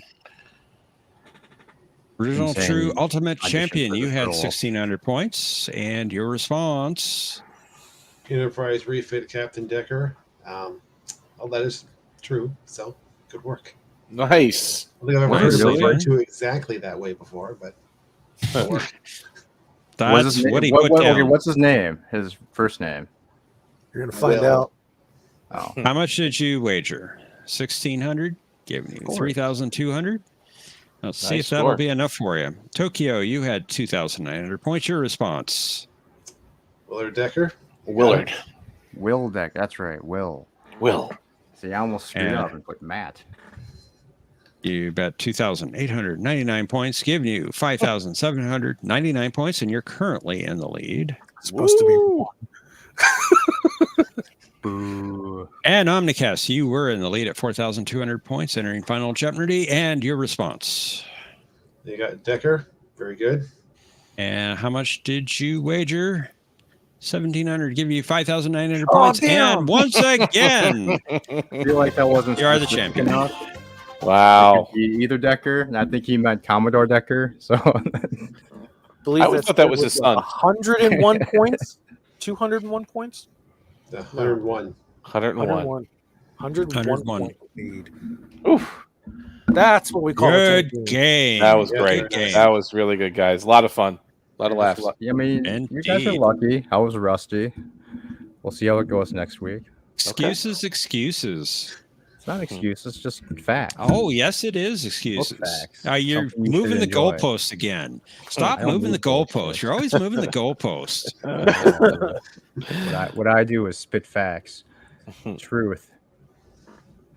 Yeah, your truth.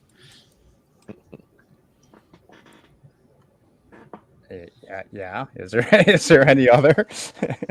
Yeah, the actual truth. You can't And handle I the truth. You made a mockery of me. I don't think that's probably what you probably shouldn't do that as a librarian. Who's that, Mr. Atos? I was just going to crack a joke about sending you to some place you don't want to be. Old Tavacron, it's always messing up. Man, there's lots of What? places I wouldn't want to be. You can't go back or you'll I- die. I shouldn't be dispensing the actual truth as a librarian. That's not what we're discussing. You know it. You're just twisting facts now. Something that you do quite often. What are the three truths that Oh. Picard told Wesley about in the first duty? Um, Keep Scientific your shirt truth. tucked in. No, that Personal was truth. Janeway's Empirical truth. advice. Scientific truth, personal truth, historical truth. yeah, I think that's it. I just want to double check me now. Your sexual truth. Picard was a really, really dirty old man. Yeah, he was. That was a good scene, though. That was a good Picard speech. Was it Good really? lecture. Was it a lecture or a speech? I guess it was a little bit of both. That was ass kicking from the military. That's what you call getting your ass kicked in the military. Brad Wolf, don't give him excuses to use. Shake off the rust. Oh, it fell off the truck in the Delta Quadrant. Horse manure.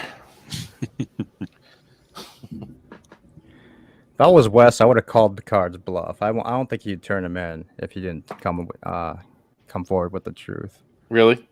Well, he wanted to bang Beverly, so he's not gonna get her son into trouble. Well, he did eventually accomplish his goal. The miracles of 24th century medicine, how he could keep it up that long for that old, I don't know. Okay. Well, not only that, I mean, how old was Beverly when she conceived for the second time? I mean, forget about Too old. Picard's medical problems. Picard would have been in his 80s. She was would've been born like in 60-something. 2303, I think. So, I mean, Wesley was already 25 years old, or older, or 30 years old at this point, right? yeah, 2303? I think it was 2303. What? I might be That on and off by seems- 3 years. Seems too early to me. What? He's old. He's super old because he was. I'm 100. talking about Beverly. So, Wow. I was talking about Picard. so they got together after Nemesis, right? So that was what, 15 years after the original series started. She supposedly got with him after Nemesis, but I'm pretty convinced that she had like some samples from sickbay she stole. That makes sense. But so let's just call it 15 years, right? Wesley was probably 15 or so, or when the Next Generation started, right? In the Encounter at Farpoint. So that means Wesley would have been 30, which means Beverly would have conceived 30 years after her first child. Yep. Okay, roughly. I mean, using rough numbers here. I'm sure the Stardate people can go in and get it more nailed down. Yeah. I well, imagine unless she was 20. Once Wesley became a traveler and, zoomed out of existence, she decided she needed to have another son.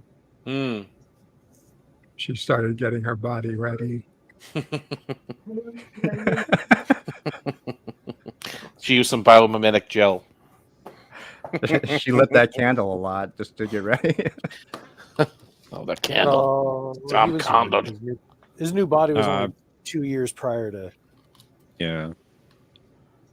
But he was I'm guessing it would be like 20 years prior to that. Yeah.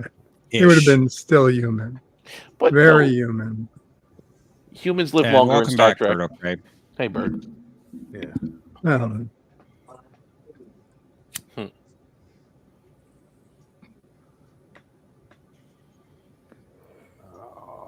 We're a quiet bunch all of a sudden. We left it all on the field, man. That was a rough. That was a rough match. So. How about them lower decks episodes? Yeah, no. I can't believe how much people don't know about basic chemistry. Bird, that doesn't surprise me, actually. The level of our education system. Hydrogen, helium, lithium, first three of the periodic table. I'll grant you beryllium, that one. That when one I got needs out of to be, junior year of high school, I made it my mission to forget chemistry. Carbon, boron, Never needed it ever, and I still don't. oxygen, the basics.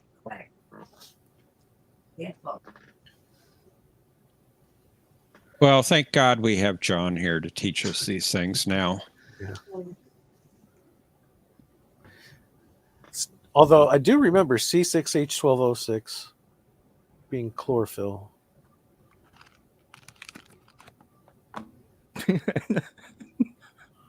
For some reason. What's so funny, Bunny?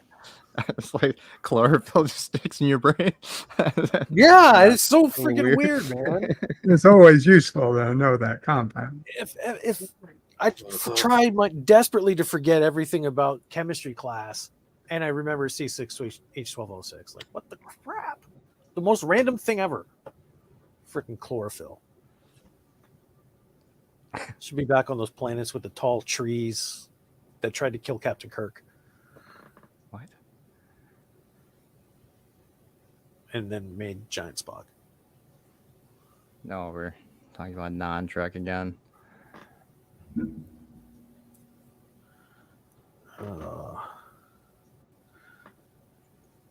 Very, very late. Good night, Mikey. Good night, Mikey. Good night, Mikey, and Take care, Mikey. have a good sabbatical.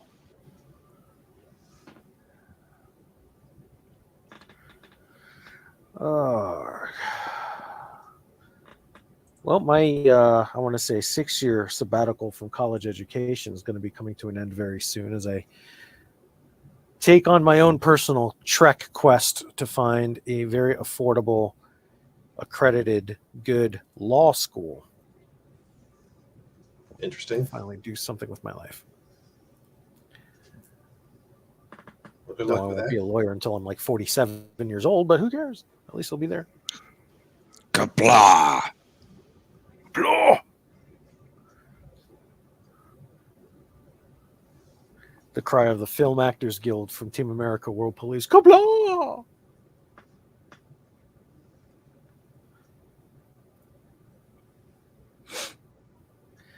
I'm sure Brad Wolf is saying that for all of us. Thank you. Yep. What? Well, except maybe Bunny. Hard to say. Well, you know, that's funny for you. Oh, that's rude. I'll need to take this abuse.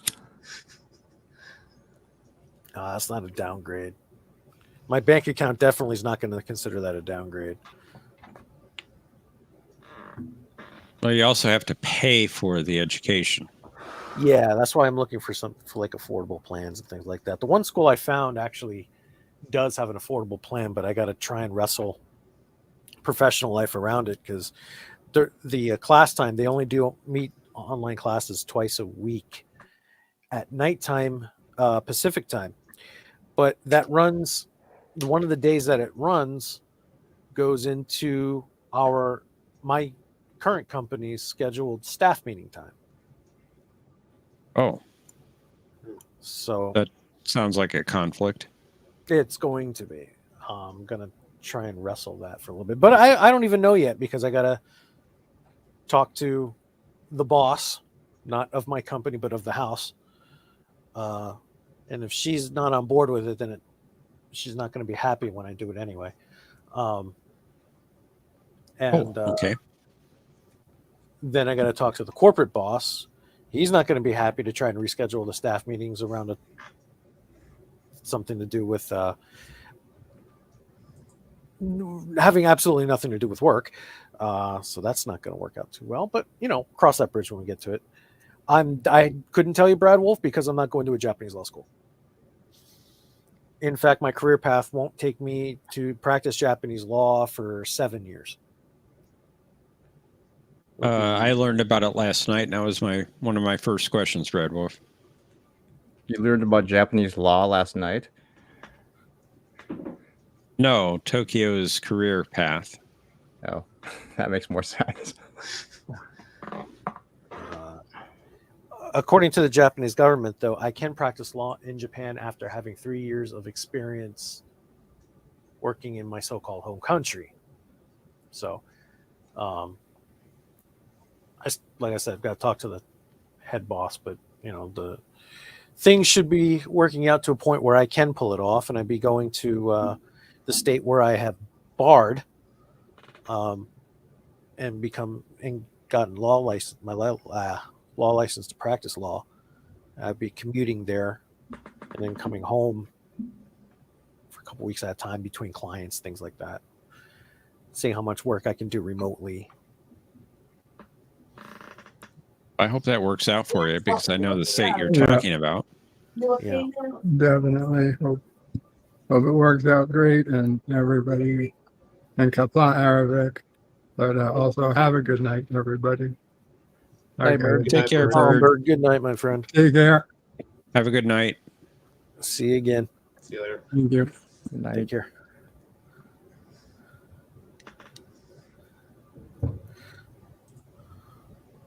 Well, I got to say, it's been good to have you back on both Tokyo and Bunny. I agree. We've been missing you. Then you don't have to He hasn't been back in months. I've been missing playing with. That's insulting, Bunny. But typical response from you. What? What? And all kidding aside, Arabic Japanese law is a mess, an absolute mess.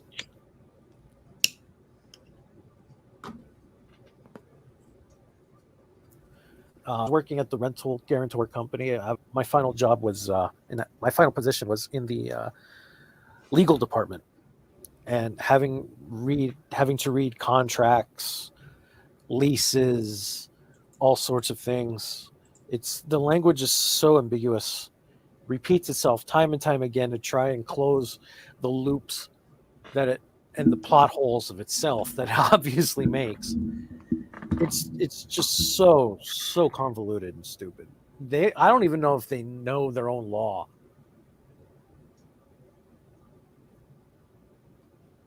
So it's pretty bad. What are you doing, Bunny? Huh? Making a lot of noise over there. Sorry. Just fixing my microphone because it was falling over. If that's okay with you.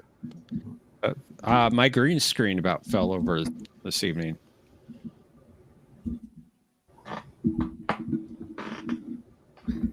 But I got it back up. It's good. I didn't ask. I don't care. So I was lurking on Salty's nerd fights with when they were reviewing the Lower Decks episode. And I had mentioned that I enjoyed the episode. I enjoyed it because of the simple fact that it cannot be canon. And the only way to really enjoy this is as a kind of a tribute to Trek, and a very direct and using the IP way of doing a tribute. And I said I enjoyed it because it's not canon. There's no way it can be canon because Mariner knows too much. The only way it can't be canon is if Strange New Worlds is not canon either.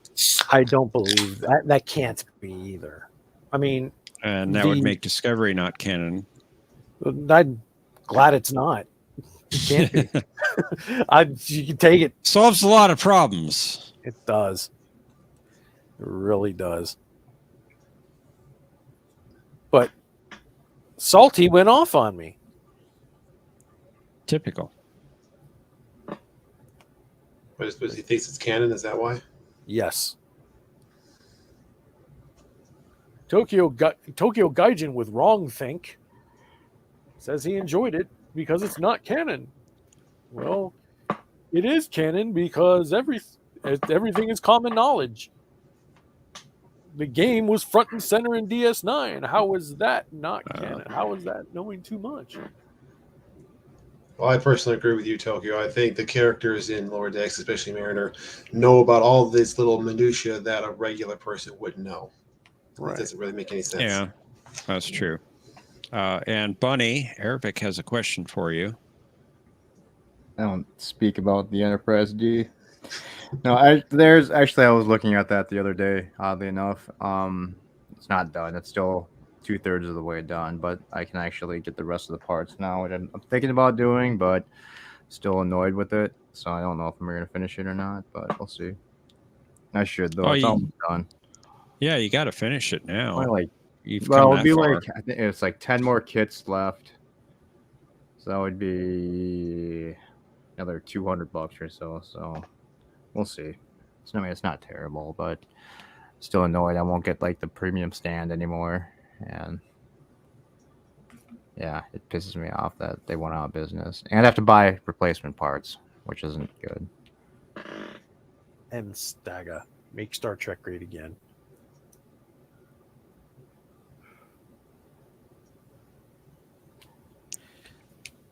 Yeah, and even then, that episode proved that it's not canon. With one stupid little shuttle scene with Mariner, and she says to Boimler, "Don't invoke the Q. They haven't met him yet." Well, they did have a Trelane problem, though.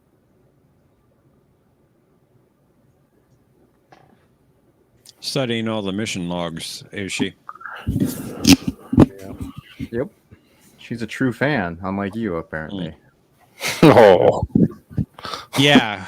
Who lost badly the last game? Badly? I'm just saying, you don't seem like if you were an officer, you wouldn't be reading all the mission logs. I would be as a true fan, but you wouldn't, apparently. Okay, Bunny.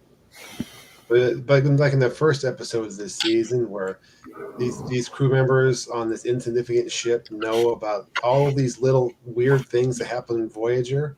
Yeah. And how would they know about all this stuff? There was a museum. There was probably a lot of like weird like holodeck presentations of things that went on. They shouldn't Completely plausible. know. They shouldn't know. And when the macrovirus attacked them, they should have been like, "What the crap is this?" Instead of, "Oh, it's the macrovirus from that episode of Voyager." Yeah, pretty much. Yeah, I agree with you. And then there was that giant Borg nanoprobe flying around that activated the salamander babies. That was one of the best episodes ever.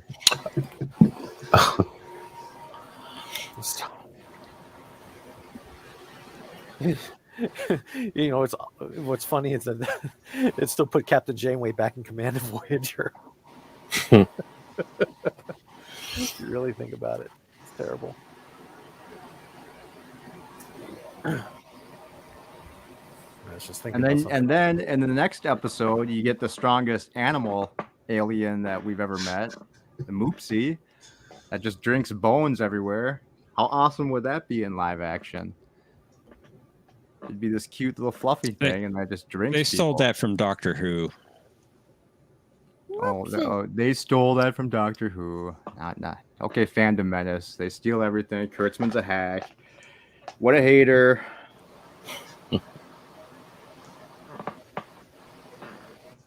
Moopsie.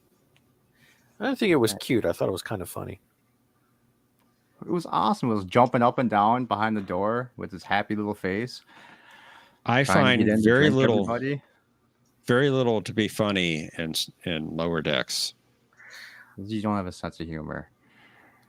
I have a fine one. Thank you. I've divorced this from real Star Trek because it's not. Yeah, it's not. Is it canon technically though? I mean, Technically, unfortunately, yes. Technically, but it there's no is, way in yeah. hell it can be. It is the most convoluted thing that they could ever think of to make canon. but did it only become canon with the crossover episode, or was it canon from the rip? No, it was canon from jump. Okay. Yeah, from the beginning. But what about Prodigy? Is that considered canon as well? I mean, well, I don't know. I mean, they seem removed to it have from the timeline. Well, I don't know if they removed it from the timeline, but it's removed from Paramount Plus. but that was more for business reasons, not for canonical reasons, right? Right. I mean, they're still selling the DVDs. Mm-hmm. They're trying to find Blu-rays. someone to broadcast them, I think, internationally and And- nationally. Yeah, they're trying to find a broadcaster for season 2. So to pick it up. And presumably season 1 could run again. Nobody I will don't touch know. it, It just unfortunately. It's too mocky for me. You would think somebody would be scrambling to get it because the strike. They need content. This thing is pretty much done. Someone was on YouTube a few days ago saying that it might be picked up by Amazon. Okay. I heard that, and it was quickly dismissed, I believe. It was. It was quickly debunked. She's such a know-it-all, a Mariner. I can't. It's just hard to watch it. You know, she's such a know-it-all. They mock everything. I mean, I can't take it serious as a Starfleet crew. I mean, I like the references and the little, member berries, whatever you want to call them, going back in time, but to the original series, Next Generation, and what have you. But I don't know. They just mock everything. Everything's a joke. Everything is funny. Everything is, and she knows it all. She knows how to save the universe. She knows how to fix everything. It's all about her. Boiler's the idiot. And nothing changes, really. Yeah. Okay, they became Lieutenant JGs, but they still act the same. They still have the same issues. I mean, they're not growing really. He just got promoted. Jeez. Give him a break. He's been on one mission, and Boimler learned that he needs to let other people, that he needs to delegate so he doesn't die. But he should know he that died already. anyway. He Life was. lesson. Then he died anyway. We think there is. They have to find somebody to broadcast it, Ervik. I mean, season 2 is pretty much done in the can, but they need somebody to broadcast the thing. You know, burn it and take the insurance money. I'm still What? waiting for the stupid Oh strike. no! A mysterious fire broke out at the warehouse. Oh darn! Strangely targeting only one show. Yeah, oh no! The editing deck exploded. I wish Discovery season 5 would be part of that explosion. That would be. Yeah, no kidding. I don't want to watch it.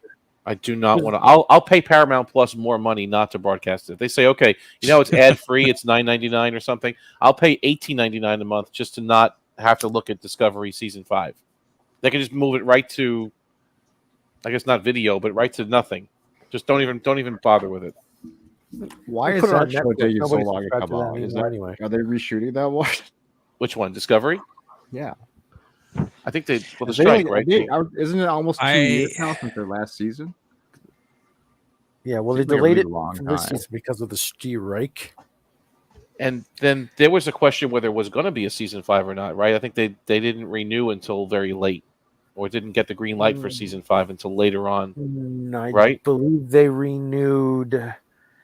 No, I believe they renewed when Stacey Abrams made her face debut on the show. Oh God, when she came off, yeah, They renewed because there was a whole thing of season 5 promo.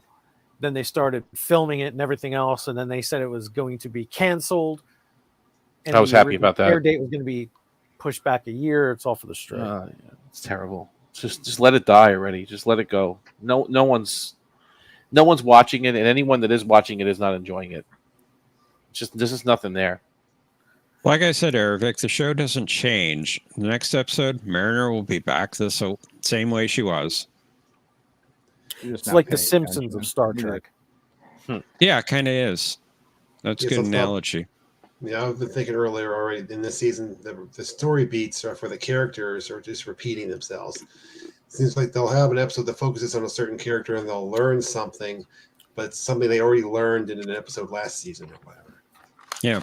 I wonder if there'll be any new cameos from the old Star Trek cast. Like we had what's already. We had Robert Duncan McNeil. We had Jonathan Frakes. Right. We had Marina. George Takei. George Takei. No. Who else? I think they're supposed to be, but Those are always fun. I'm not really. We had I'm not excited for it. I'm more excited for Ahsoka. Armin Shimmerman and Nana Visitor. Nana Visitor. Oh yeah, Ensign Gomez, the most important one. Oh yeah, Q. That character. That one. Yeah, Q was there. But he was not really an Enterprise crew member, huh? So never mind. Oh, it's a cameo. I know, but I think you were just listing Starfleet officer people. He counts. Continue. I think you were mentioning Ahsoka, Tokyo. Yeah, I'm more excited for Ahsoka than I am for Lower Drex. Yeah, I haven't seen I an thought that was episode already yet. going on. Is that like over almost? No, or What? coming up on the halfway point, I think. Probably binge it when I get Disney Plus for Doctor Who. 50. I'm sorry, the 60th anniversary is coming up in November. I mean, it is Rebel season 5. I mean, it's pretty much what it is. I've been enjoying That's it what this season as well. I have to, because I really like Rebels. So this is pretty good. A lot of people are saying, "Oh, it's boring," and this and that, and you know, a lot of people that are saying it's boring only watch Star Wars for the sword fights. I believe you're talking about the very short treks. Red Wolf, and the first one I didn't think was too bad. I mean, it wasn't great, but the second one was just dire. The second one sucked. Horrible. The third one was hilarious. I haven't seen the third one. I didn't know there was a third one. It's pretty gross. It's Spock. It's Strange New World Spock taking a stab at presenting bloopers, and all he's done was show thought that huge was disasters. the second one. That's the third one. Well, what's the second one? The second one was a TAS one. We'll look at Trek movie real quick because it's up there. They aired the first two, and then the second one was out. Short tracks. Short tracks. The second one where the captain makes a catchphrase or something, and that was the first uses one. a phrase. Okay, that's the first one. What's the second one then? And Mares gets upset. And hang on. Skin a cat. Yeah, no, that is the first one. Okay, you're right. The second one is the guy who gets his guts spilled all over the transporter. It's funny because he normally wears pants or something like that. Yeah, that's the one where Spock is doing the comedy routine. The I like that one. Yeah, that that was horrible. No, it was I absolutely horrible. I mean, Spock thinks that these things are funny. Well, it's not canon. It's not canon. So Yeah, but still, take it for it just what it is. But I take it for what it is. It's not canon, and it's what Lower Decks is. Being stupid with the Star Trek property. I didn't mind the first one because they were making fun of the captain, and it wasn't Kirk, it wasn't Pike, it wasn't April. I didn't like that one because it started to get really pushy with its yeah, there was a little bit of that. Yeah, there was a little bit of that. And then you start calling everybody an asshole, and then all the people, all the aliens that had like a butt and a big hole in their head turn around and say, "I find that offensive." And Kirk's like, "How did you get that console out of engineering and onto the bridge?" That one was okay. The second one was just direly bad. I liked it because I liked the second one because it had absolutely no taste. Yeah, exactly. That's why I didn't like it. Different reaction, same reason. Yeah. Most people I've talked with didn't care for it at all. I'm in the minority. And most people I've talked to didn't like the first one. And I thought that one was okay. Yeah, I couldn't do the first one. The second one was hilarious. I haven't seen the second one, although I did watch the first one and I didn't care for it. And Spock goes after Hammer with the broomstick. Lieutenant, come here. Live blooper. Hammer's like, no. I mean, they recreated the animated series look pretty well, though. I mean, that old animation is well done. I'll give them that. It's a lot better than TAS. So they don't have any of those faux pas like the disappearing turbo lift doors or the guy on the view screen who's on the bridge and then camera cuts over and he's on the view screen again. Or the turbo lift doors are on the wrong layer and they're blocking the engineering console. So let me answer Erevik. So this is the 60th anniversary of Doctor Who coming up in November. They're going to air 3 specials throughout the month. We don't have dates yet for them.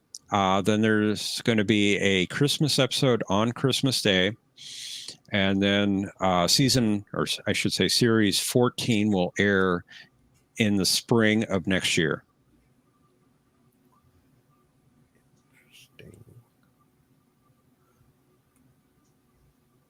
They had the sad sack officer that kept getting...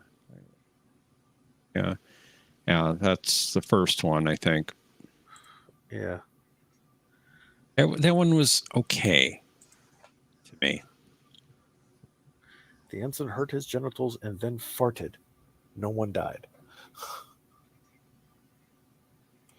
I don't have Disney right now. I mean, nothing's keeping me there. I guess I'll catch Ahsoka eventually. But Fob Watchful, you're right. So Doctor Who is going to be aired on Disney Plus throughout the world, except for in England and Ireland, where it'll be on BBC. And that's only for the new episodes. From what we understand, the prior episodes will stay on the service they currently are on, which I think is HBO Plus or Max, whatever it's called. All I know is these strikes better end soon because I'm getting really, really tired of watching these episodes of the Orville for only 3 seasons over and over and over and over and over again. And I should say that it's the new series that's on HBO Max. Of course, Classic Who is on I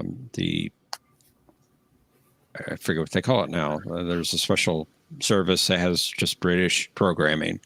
The BritBox one? BritBox, thank you. Yeah. BBC US?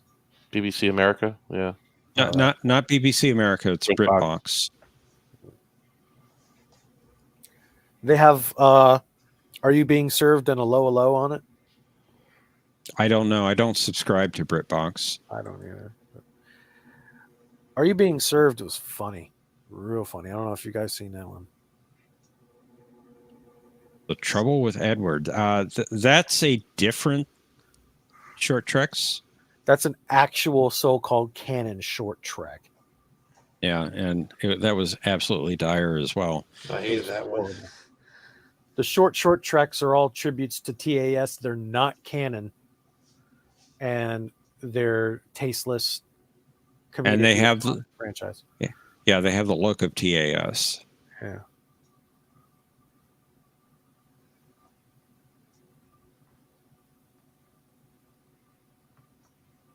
I mean, yeah.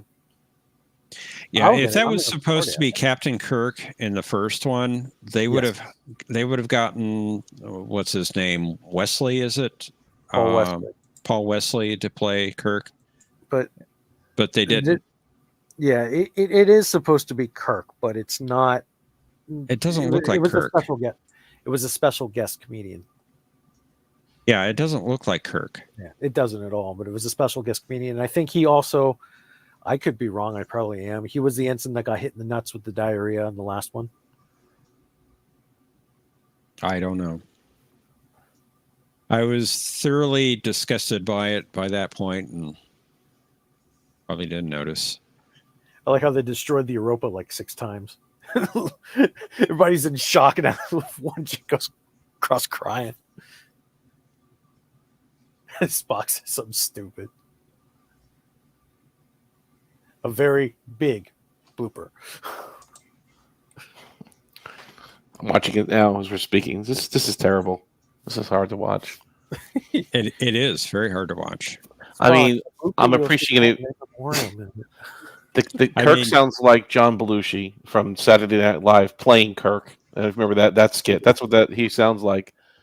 And you're watching the first one. Yeah, I'm watching the first one. The first one. The first one. I had just the opposite reaction, Tokyo, and that's fine. We can all have our own opinions. Well, like I said, I didn't think it was great or anything, but I chuckled a few times. Yeah. But technically, I like it. The way it looks with the film, the graininess, the way they kind of replicated that. From a technical aspect, I'm respecting it, but this is not good. This is not good.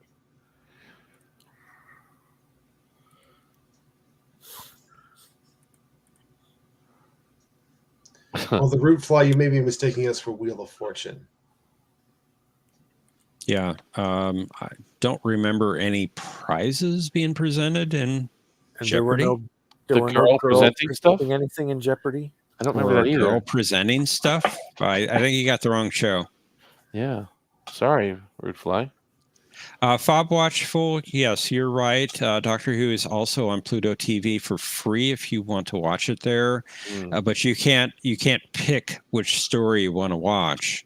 It's just whatever they're showing. Yeah, it's just a channel on the service, and it's US only.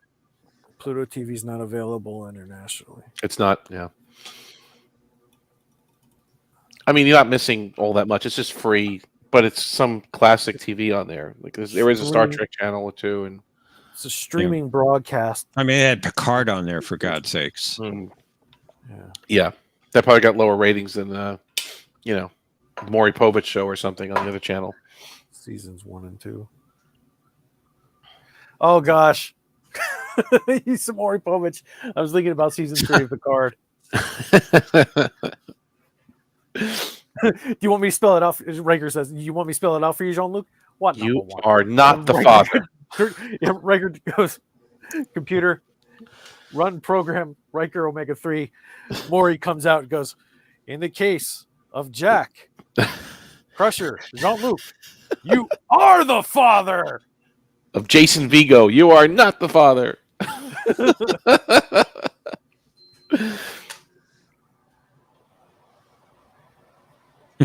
You were asked, did you ever have sex with Beverly Crusher that night? You said no. The lie detector determined that was a lie. More than 5 times. Arabic, we play for Quatlus only here on Jeopardy. At least that's what I play for. I don't know what you guys are playing for, but Jeff owes us a lot of money. Gold press platinum. Spreading more of your truth, are you, Cinnabon? You're the one that keeps offering prizes on Discord and never coming through. So I have never offered prizes on Discord. It's all there. People can go back and they can see that Thomas puts those things up. You put those things up. It's not me. What? You heard me. More lies. Yeah, and more of your lies. Yeah, you got that one right. You lie. Hiding your lies between some truths. I thought there'd be more Marco Lamo questions this week. I was waiting for it, but we went to Vaughn Armstrong and Jeffrey Combs. He gave us a little misdirection there, John. That was pretty good. What was that 80s cop show that Avery Brooks was on? I just saw a commercial for it on Spencer for Hire. That's it. Spencer. It's a great show. And he's awesome in it. He's the best part of the show, honestly. I mean, you're waiting for the scenes for him to show up. It's just he's cool. And they gave him his own show too. Hawk. A Man Called Hawk, I think it was called, or something, right? A spinoff show.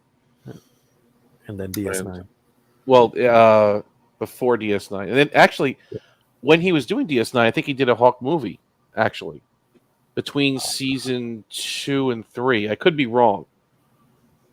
Because his hair got a lot shorter when he came back on season 3, because he had to shave it again to be Hawk.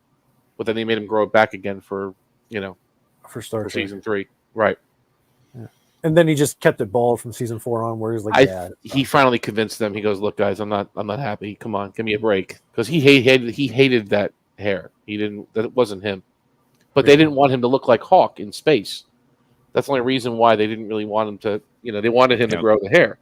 And he will never be typecast as Hawk ever again because of DS9. And that's interesting. And that's interesting you say that. Yeah, because he probably has more recognizable. Or he's more recognizable as Cisco than probably Hawk at this point. He's more recognizable as Cisco and the teacher from American History X. That was a great movie. Yeah, it was good. And he hasn't done too many movies, but that was a good character of him. Yeah, you're right. He was good in that one. But he's dropped out of acting. Furlong were great in that movie. Oh yeah. That whole thing was a Star Trek movie, pretty much. Yeah, Jennifer Lynn in it. Eddie Furlong, who was in a Star Trek fan film. I guess the casting, Brooks, person has a lot to do with that. Cisco's holodeck program. Spencer's not streaming anywhere either. I really wanted to watch Spencer again. That was a good show, and I know it's not streaming anywhere. I think it's a Warner Brothers show. I'm not sure, but they always hold on to their properties. They're the last ones to start streaming anything, even with HBO Max or whatever it's called now. But obscure 80s shows are not being shown anywhere. The Equalizer. I love that one. That's a great show, and you can't find it anywhere. Hammer was another good one. Yep. So, Airwolf. Well, that was on Netflix for a while. That's an NBC Universal it's type probably of on thing. Peacock. It goes in and out, like Knight Rider, Airwolf. They kind of dip in and out of Netflix, and they'll go to Hulu, then they'll back to Peacock and NBC Classics, I think it's called. Over here. It's Paramount. I'm not Paramount. It's Universal. It's all Universal stuff. So Omni. Yeah. Ervik wants to know more about the Quatlus. The Quatlus. They are the accepted currency in the Triskelion planet. All right. So that's what I choose to do business with. I don't believe in gold press latinum or Federation credits are worthless to me. Quatlus are what are the trifles that I deal in. And keep us in Trillium. I hear the Quatlus are very good for wagering. I could never get into Lex. It was just a show that just made absolutely no sense to me. Stop talking about Quatlus, you trickster. I can't. We play for something more than mere Quatlus.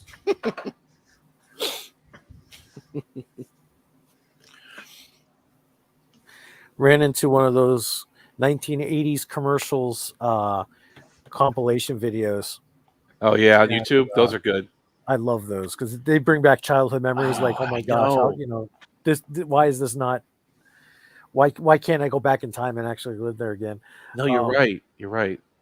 But there's I was watching it, and there was this old TV spot for the motion picture. Mm-hmm. And it's the same narrator that did all the commercials for the TNG trailers on TV. And oh yeah, it's like, oh, coming up next, Star Trek motion picture. What? Because next Star Trek motion picture. Star Trek, the next generation. Yeah. Picard loses his marbles all over the bridge. Can Worf pick them up in time before the Duras sisters take command of the Enterprise? Find out next time on Star Trek. The next generation. I can do a better Dragon Ball Z narrator though. That's But those commercials. Dragon Ball Z. Goku is charging for the 10th episode in a row. I don't know. I mean, I used to record a lot of television shows when I was younger on VHS, and sometimes you'd find that tape 10 years later or whatever, and you'd play it. And that was before YouTube and before, all this. And I'd watch the commercials too and say, oh, yeah, I remember that. Oh, I remember that. Like, it kind of brought back memories. You'd watch the show and the commercials. But now everything's on YouTube, thankfully. I mean, we have an archive of sorts for our memories. Almost like going back in time and sitting in your living room again. It's like nostalgia to the 10th power. Yeah. There's something powerful about that, though. It's fun. It really is. Yeah, especially like the 80s commercials. They're all full color. They're all still modern. They all still hold up today. It's like this could be on TV right now. Yeah. This could be something good.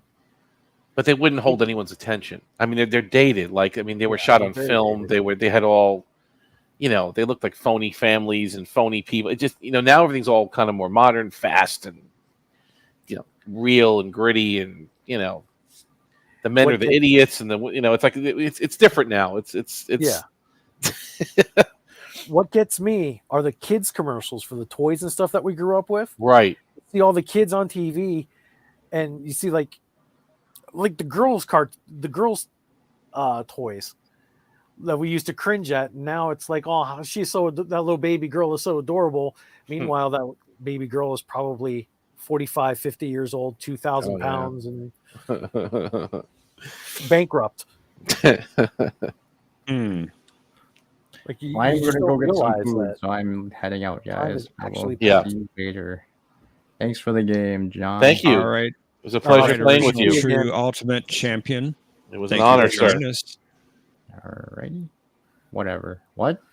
What did you just say to me, Jeff?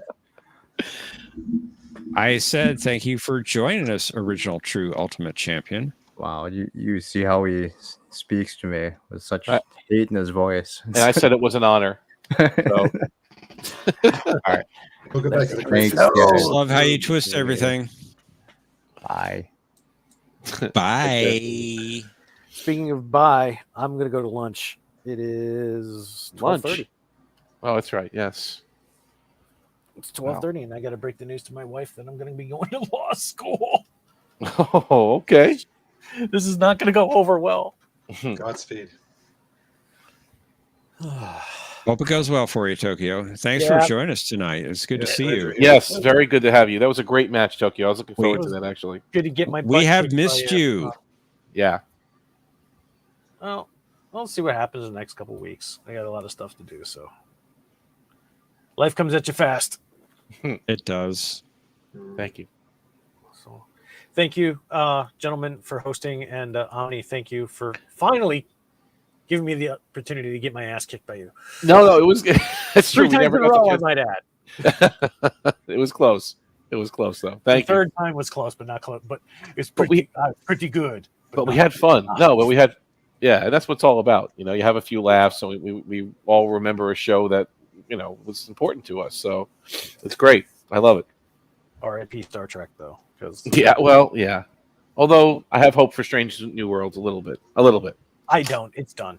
It's getting better. It's I agree almost with you, tolerable Tokyo. for me. See, we do agree on some things. It's done. Stick a fork in it. Yeah.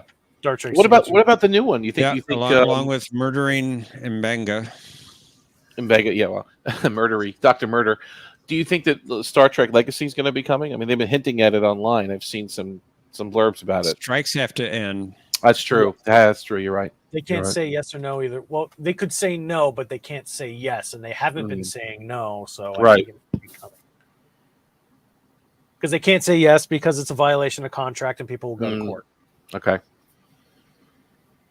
Would you want to watch a show like that, Captain Seven and Commander Raffi and the Borg kid? I mean, is that unlike what the detractors say? I will watch anything with Terry Matalas, not just Star Trek. I have binged twice all of his crap, the time travel one. Splinter, all that stuff. You binged 12 his Monkeys. crap? You binged his crap? The crap. Yeah, the crap. The right crap. Out of his toilet. That's what you said. I did say that. With 12 Monkeys. 12 Monkeys was 12 absolutely Monkeys. fantastic. The That was original his, yeah. movie was trash. The original movie was trash, and he has a propensity for taking trash and turning it into something great. He was given a crap hand for Picard season 2. That felt crap because most of it was already done with Michael Chabon, who was garbage in the first place. Yeah, it was bad. So he could only do what he could do with what was already prepared for him. And then season 3, of course, I believe was probably one of the best seasons of Star Trek to date. One of. I didn't say it was the. I didn't say it was the. I said one of. It was better, but I wouldn't go that far. It tied up a lot of loose ends. It was the movie we never got, or a piece of the movie we never got at the end. And it was done. It was done in traditional 90s television-esque formula, even bringing back the original Enterprise D. For a lot of remakes back in the 90s and TV, they would bring back like the original MacGuffin, whatever that would be. And like the original crew, they would have cameos and stuff like that. So it was actually done to a formula, very by the book. And Metallis's take on the mystery box is that he gives us everything right in the open. We just don't realize that he puts it right in the open. Like the whole ending was given away in the very first episode. You just don't know it yet. You don't know it until you watch the end. Yeah. Right. And everybody going, oh my gosh, it's the First Contact theme. Holy crap. That was good. They didn't realize that was Terry Matalas giving away the ending. With the Borg. Yeah. Yeah. The Trek reviewer wrote, I think the Captain Shaw would be back from the dead. that was a shame to kill him because he was one of the best likable characters that we've seen in a long time in Star Trek. I mean, a little bit of a misfit, or probably a major misfit, but he was funny and he was good. They should not have killed him off, especially if they thought there was any future or a future series or even a Star Trek Picard season 4. I don't know why they made that choice at all. Well, there wouldn't be a season 4. Yeah. That was never in the cards. They said that, but Great character. they said that, but they don't have to always mean it. I mean, if the ratings were so good, if Paramount's look, guys, this is the first Star Trek series or season that's actually made us any money, actually brought us some new subscribers. The rewatches are through the roof. I don't care what you have to say. You're making a season 4.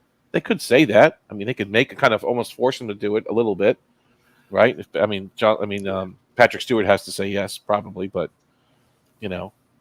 And I don't think he would have. Yeah. He didn't want to do a story like Picard season 3. I know. Well, at the end, though, he said it was good. I think at the end, he kind of admitted that his original idea. Of course, he's going to say it's good. I mean, he was in it, so he's going to say it's good. It's like he almost said he was wrong, though, right? It's like what Cisco said to Ducat in Wave the Warrior, where he says, "You see which way the wind was blowing, and which sides." Yeah, he did, because this was not what Patrick Stewart wanted. What Patrick Stewart wanted was Picard season 1 and 2. Right. Yeah, that's Actually, true. That's 100% he didn't true. Want 2? No. But he wanted what we got in 1, which is absolute filth. Yeah. Because he really, even, you can go back and watch his interviews and everything else. He had zero respect for the character that actually made him. It's true. He did not, from day 1 of filming on TNG, he said, this is not going to last past pilot. And when it did, he said, it's not going to pass season 1. And when that did, it's not going to last past season 2. And when that did, he says, I'm out in season 3. So write me off. But then again, I've heard him in season 4. He's, I've heard him in it interviews. got really popular by that point, so yeah, he wanted to ride the wave. I've heard him in interviews, though, also say that some of his best work was done on Star Trek. And this is someone that, I don't know if he means it or not. He could just be saying it for the camera. Who knows? But he's been in the Royal Shakespeare Company. He's done some serious acting all over the world. Mm-hmm. But for him to say that, we really put our heart and soul and did some quality work during those years, I think he has some respect for the work they did. But for the character itself, he was trying to do it. I think it seems like more of a political commentary. He was trying to use this as a platform for social change or for allegory, storytelling. He's always been yes. He was woke before woke was woke. Yes, absolutely. And I think that's the only way that they convinced him to come back was like, look, we can tell your agenda. We can get it out there if we do it this way. And he said, okay, no uniforms and none of the original cast. It was just about me, and I want to be like out of Starfleet. No ships, no uniforms. So it was it was interesting how it came together. They went in some crazy directions though with the whole android storyline and the whole thing with that space octopus thing, and it was crazy. I don't know. It went a little nuts at the end there. Yeah. The artifact. Well, Hugh was cool. Bringing that back, that was nice. They changed showrunners, so didn't they? Yeah. Like Full episode jumble. 6 or something. They looked at what was going on with Discovery and said it's a little bit too on the nose. We definitely want to make sure that everybody knows our agenda, but the whole Takuvma and the Mirror Lorca thing, it's a little bit too on the nose. We want to sucker people into believing our bullcrap. So that was the whole android thing. And then season 2 was definitely more political, stuff in there about the immigrants, the migrants. That was them saying we're out of money to produce anything logical or cool that anybody else would see. Let's go back to being on the nose, but let's be exactly on the nose. Time travel. Yeah. Which could have been cool. I think they could have done away with Whoopi, but they didn't. I think you're right, Brad Wolf. I think you're right. Yeah, you're not wrong. STDs can do that. Yes, they do. Or if they come out with a show called like Star Trek Intrepid, and they can call it, an STI. You got two diseases right there.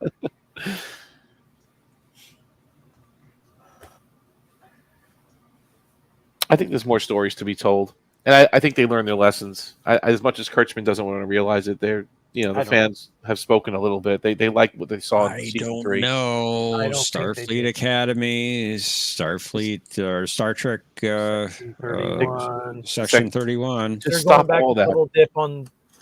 It's Section 31's Kung Fu. Yeah. And what it's roaming the Section earth, 31 solving crimes. More Kung Fu. lies. More lies. And Starfleet Academy is going to be Revenge of the Whale Probe. We don't want any of that. Nobody wants any of that. Starring Tilly as the whale probe. Oh God, She's not the no! whale, she's the probe. Oh boy. It's a And Tilly welcome, show. Thomas. Yes, I'm welcoming you, even though you are lying, Mr. Potts. Jeff tells you going to jail for 20 years. You're picking up Cinnabon's bad habits. No, Thomas, I'm actually waiting trial.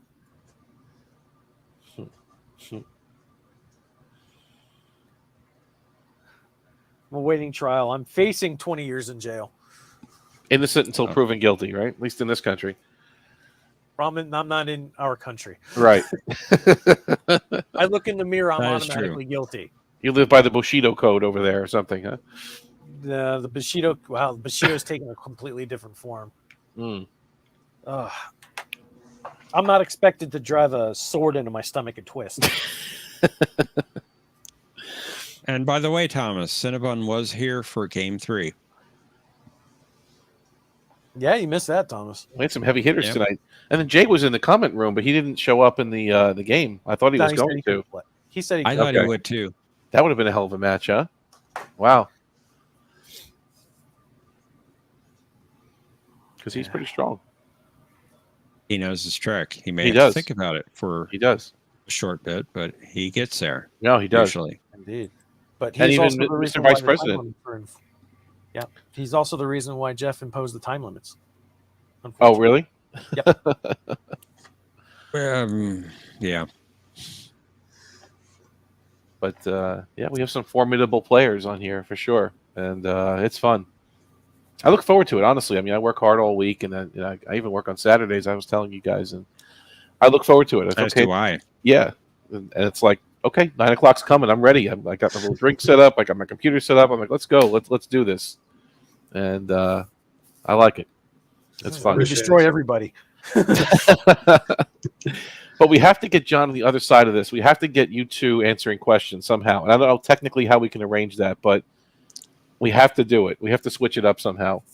Yeah, actually, We have it to would torture take you.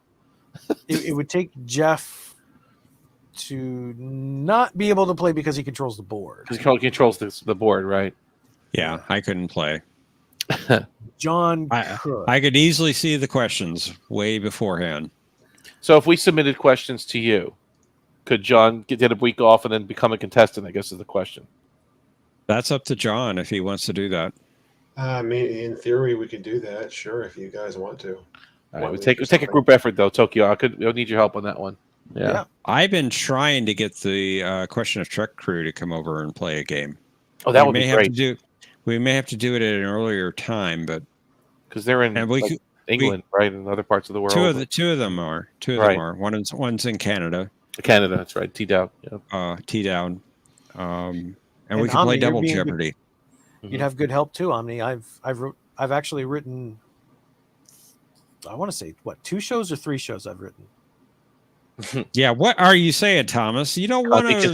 What am I saying? Oh man, what do I say?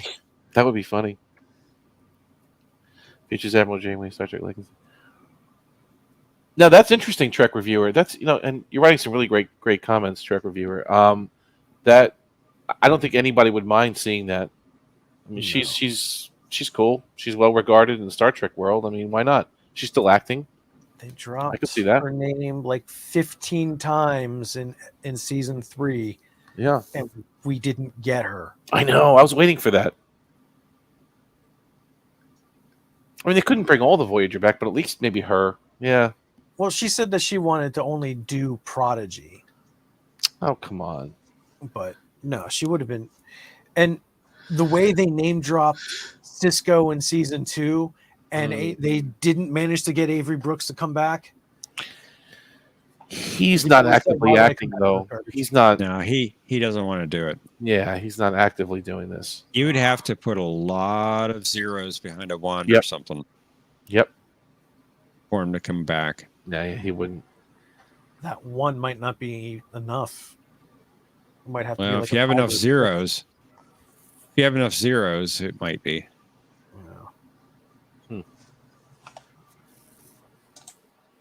Oh. I was looking him up on IMDb earlier while we were talking about him. He only has like 4 acting roles after DS9 ended. Oh no, he stopped. Yeah, he stopped. I mean, you saw that the documentary. What is it? The Captains with William Shatner. He started teaching, didn't he? Right. That was about 10 years ago when they did that documentary, and I think he was a professor at I think in Princeton. Teaching music, right? Teaching something, music, acting, theater. Imagine having him as a professor, though. Oh man, him just sitting completely there. Agree, Ervik. Completely agree. Where is Chakotay? No, but he had some problems. Beltran had some problems with Star Trek, though, for a while. He was bitter for a while. I think he's come around now. I think he's come around lately, but he was kind of bitter that his character never got developed as much as it should have. I think it was a big thing. He didn't like how Chakotay was developed. Yep. And then he got sidelined for Jerry Ryan, and he did definitely. That's when he opened his mouth. Yeah, he got mad about it. Because actually, season 1 they did do a lot of Chakotay episodes. They did, and I liked the way it was going in season 1 with him. I think, but then it just fell off. Up to Scorpion Part 2. Yeah, he had a lot to do with it, but He after did. Scorpion 2, he was done. Over. Yeah, you're right. It was over with him. You almost didn't need him in any episode. He just threw a couple lines out, and that was the end of it. The Doctor became obviously a more prominent character, Which I did not like. He was one of my least favorite characters of the show. I mean, he's still good, but I just did not like the Doctor as Doctor, much. 7, right? much. Doctor and 7. Those are the 2 that really kind of took it over. I mean, Kim didn't get much to work with. Yeah, they were the Beavis and Butthead of the show. Right. Yeah. They put Tom on. They tried to put Tom on the sidelines, but instead they gave him a really great story arc. I liked how he kind of became a dad or a husband and a dad, and he kind of matured on the ship. Yeah. It was good. And there was even an episode later on where actually I think it was Endgame where he goes, where'd you leave your exploration spirit? He goes, that nebula with the Borg. Yeah, that's right. Back for it. That's right. That's right. Captain And that kind of summed it up. Away from a mission like this, Captain Proton doesn't have a wife and a baby on the way. Turbo left doors closed. It's over. That was a great scene, and that kind of summed it up. You know, that's the arc of his character. He started out as a brash criminal test pilot, right? He was a convicted, whatever he did. He did that. He lied on the report, like so did what's his name did in the First Duty. Oh, I was just about to say, I don't care what anybody says. I don't care what anybody. I don't care what evidence they think Locarno. they have or whatever Nick they Locarno. think they don't. Right. Paris is Nick Locarno. He was supposed to be. Yeah. The only reason why he used the name Nick Locarno is because he wanted to detach himself from the Paris legacy in Starfleet and wanted to make a name for himself. Screwed up. Well, after that whole thing, his real name came out anyway and made Owen Paris look even worse. Well, that's an interesting theory. I know from a business perspective, the only reason they didn't resurrect Locarno is they'd have to give money to the writer of that Star Trek episode. Yeah. A lot of it. Right. Because they didn't develop that character. Somebody else did. For every episode that the character was used in Voyager, they would have to pay him. That would be a huge payday to that writer. Right. But so Locarno is Paris. I think they wrote it exactly. That was supposed to be the incident where he lied, right? It was some kind of accident. He lied about it. Yeah, in the end, he came forward, but somebody died. It was the same story. It's exactly the same story. They just changed the number of dead. Instead of Josh dying, everybody died. Yeah. The ghosts of those 3 dead officers came officers. back in the middle of the night and taught me the real It's good writing. true meaning of Christmas. That was good. Unfortunately, that didn't happen that way because one of those 3 dead officers would have been Wesley Crusher. Oh, I see. Well, they could have easily changed it to one. Annoyed with him. I know. Yeah. Huh. God, even the worst Voyager episode is better than what we got now, though, isn't it? I mean, think back. Yes. It's like, Threshold is beyond the worst episode of Star Trek in history. Still better than Discovery. Yeah, it's yeah. Chakotay is a real crappy person, though, for leaving those kids behind. What was that one with chaotic space? What was that episode? The Fight? Is that what that was? That was terrible. Which one? Is that what they're called? The Fight, where Chakotay's battling in a boxing ring with Marvin the Martian. That was pretty rough. That was a really bad one. Yeah, that was very forgettable. And that was supposed to be a Chakotay episode. Look what they did with him. They made it he's foolish. Yeah. Well, it wasn't Basics. What was the name? Learning Curve. Learning Curve. That's where we actually learned that Chakotay was a true boxer when he knocks out that Maquis guy. And that was good. The Maquis way. That was season 1. Worked for us. Okay. Splat! But that was season 1. He had some meat to work with back then. He was good. Yeah. That was a good episode too. That was good. Decent. It was a good little disaster, episode, I guess, or whatever it was, and showed some tension between the crew. Trek reviewer. I mean, Janeway could be Seven's direct superior with Picard, Crusher, and LaForge can show up, I guess, because of their kids. Maybe a romance between Sydney and Jack. Oh, okay. I would like only a cameo from Crusher. Which one? Beverly or Jack? Beverly. Yeah. Oh no, this is going to center around Jack. I don't like him that much though. Jack. He's a little. Yeah. I would only put up with the cameo from Crusher. Geordi every once in a while, right? Yeah. Crusher in the pilot. Jean-Luc nowhere to be found. Go back to the vineyard. You're done. Yeah. His Android battery runs out. Right. So yeah. Finally passes away. The opening episode is the memorial dedicated to Jean-Luc Picard and revealing the memorial plaque for Captain Shaw in the observation lounge of the Enterprise. Yes. There you go.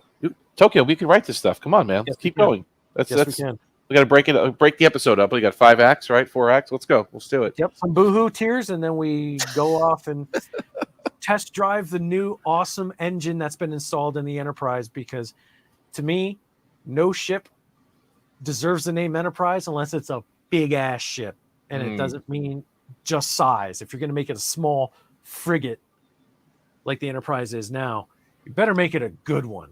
I wouldn't say it's a frigate. I mean, it's bigger than the Constitution class refit, right? I mean, it's larger than that, somewhat. But when you put that thing up against the previous ship named Enterprise, it was a frigate. Well, you mean the D, the E, the F, and the F, especially the F. Yeah, that thing was an escort compared to those ships. Yeah, but having the first board as captain is not worthy enough. Yeah. But the F was being decommissioned by Shelby, which, by the way, do you think she's alive or not? I mean, I don't know. Oh, she's dead. She's dead. She's dead. John she had a big head. gaping hole in her chest before the cameras cut off. So you could see the back. You could see the back of her chair through the hole that was in her chest. Before Shelby's toast. She's done. Stick a fork in her. But I guess I didn't understand the whole thing where the F was at the end of its life already. So the F already had adventures. It was already out there as the flagship or whatever of the Federation. Right. We don't know anything about that, right? That just sits in between. We kind of do, according to the pre-release material that is canon. The Enterprise's systems were corrupted during a huge, massive operation. Okay. And it wasn't just the Enterprise that was being decommissioned too. There was a whole plethora of other ships, including the Voyager B. Oh, They were okay. already on B, the third Voyager. Oh, I see by the that third, time. right? Because the first one, second one will be A, and then okay. Yeah, and the A is supposed to be in Prodigy season 2, which would mean the B would be like 5 years later. Huh. But there were a lot of ships that were corrupted. The first corruption, if you take Prodigy as canon, was the artificial construct hijacking all like half the fleet, including the E. And then there was that other operation that was going on where they were rescuing some refugees. I think it was. You can see it on the pre-release material, but the F was part of that, and they got corrupted. And the Trek reviewer says, "Do you think Rose survived somehow?" I don't think she survived. I think it's questionable if Shelby survived, but you're all saying no, so I'll go with you. But I don't think Rose survived. No. That was a problem a lot of critics had either. with that. That was a problem a lot of critics had. They brought back these classic characters only to kill them. Yeah, that was odd. Because I mean, well, at least their arcs are done. I suppose, but there was still something there. Watching Michelle Forbes act again with Patrick Stewart, there was something there. Like they could have got more mileage out of that. You know, the fake Whoopi. There's no mileage in that. Okay, the one playing young Guinan. I'm sorry, there was just nothing there. I didn't feel it. I didn't believe it. But you know, there was something there with Ro. They could have kept her going. They could have kept Shaw going. There was some magic there. We just killed them all. Got rid of all of them quickly. Kill them all. I'll be right back. Yeah. So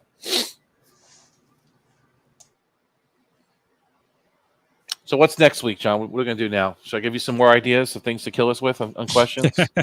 Sure, toss them out there. I thought you were a math guy. I didn't know you were into chemistry as well. Well, more into math, although I did dabble in a little chemistry here and there. Okay. So we went through units of measurement, then we did the planet classes, right, last week, and then now it's noble. Periodic table. What else can we throw out there? God, I'm just asking for torture too, because you're going to kill me with these questions. Chemical reactions. I was thinking, something like that, or like medical jargon, like something there with. You go. I like that.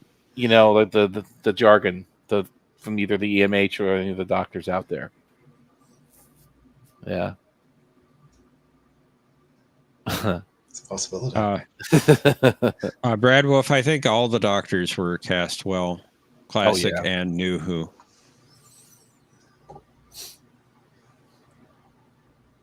It's just that the show didn't always use them properly, such as the Sixth Doctor. Which one? Oh, Colin Baker, the one with the multicolor coat. Oh, the Doctor. The Doctor. I thought you meant the doctors on Star Trek. I'm sorry. No. Doctor Who. Sorry. Those doctors. No, most of the doctors, I should say, on Star Trek were well done. Most of them. I'm back. Welcome. And Arabic is saying I was particularly upset about the way they got rid of Icheb. Yeah, that was rough too. Not that he was so much of a beloved character or pivotal to the show, but you're right. That was kind of a gratuitous death, right? I mean, yeah. It's terrible. Raffi has to go if they're going to do a. Yeah. They have to have a very dang good reason for her to be there other than contract. Raffi has to go. Yeah, I can't see her. Yeah, they even tried to minimize her a bit this season, and it was better, you know. But in a first officer position where you're basically licking the captain every night, literally, it's not appropriate. Trek reviewer says, I know Terry M. So there were plans to shoot scenes where Ro was beamed aboard. Yeah, I see what you're saying. So there's the possibility that Ro survived. I mean, yeah, of course. We didn't see her exactly die. There is no body. There is no death, right? According to, I guess, people that watch The Walking Dead, that's always the way it is. You didn't see the body. It didn't happen. I think her arc is over. I do too. So bringing her back, I don't think makes much sense. I mean, they didn't have to bring her back at all, right? I mean, but it was interesting to see that she somehow rejoined Starfleet and got her career back together, so to speak. There's a lot of characters they can revisit. There's such a wealth of great characters in between DS9, Voyager, Next Generation that they can go back and revisit easily. I'm disappointed in the way they handled the E, because I've always envisioned Yeah. the post Nemesis E as a merging of all of the modern Trek of the time. So in my head canon, you would have Picard, and you could have keep Martin Madden from the extra footage scene from Right, his first officer replacement from Nemesis. Yeah, he was kind of funny, and I kind of thought he would be a good match there. But then you'd have Ezri Dax as your as a replacement for Troy. Oh, that's a good idea. Promote Kim to lieutenant commander, have him replace Data. That's a great idea. You've got your full-time helmsman with lieutenant He's commander. He's got to stay an ensign. No. Always an ensign. No, because then you can always just torture him. He'll be a 90-year-old ensign in Starfleet. It'd be the running gag. That really was stupid. Yeah. It was, Your replacement for Beverly would be Bashir. And then you could probably get rid of LaForge and replace him with Nog. Yeah, that's true. You could bring back. Well, yeah. Although he's dead now. You'd have to get a different actor, right? Oh yeah, I'm saying back then, before he died, of course. And they could have They could have done another EMH too. They could have done that. A different character, not Robert Picardo, another Mark 4 or 5 or EMH or something like that. They could hire John for that character. He's like the EMH or an EMH. How about watching Voyager's Dr. Time travel the present day and sell his Photons Be Free story to Hollywood? Oh, God. That was a rough episode, too, actually, now that I'm thinking about it. But the Star Trek won't actually allow an AI to be a writer. Starship Vortex, right? That's it. Yeah. I've asked ChatGPT to write a Star Trek episode with very little information, just a character sketch. Mm-hmm. And it came out with something much, much better than Star Trek Discovery ever could.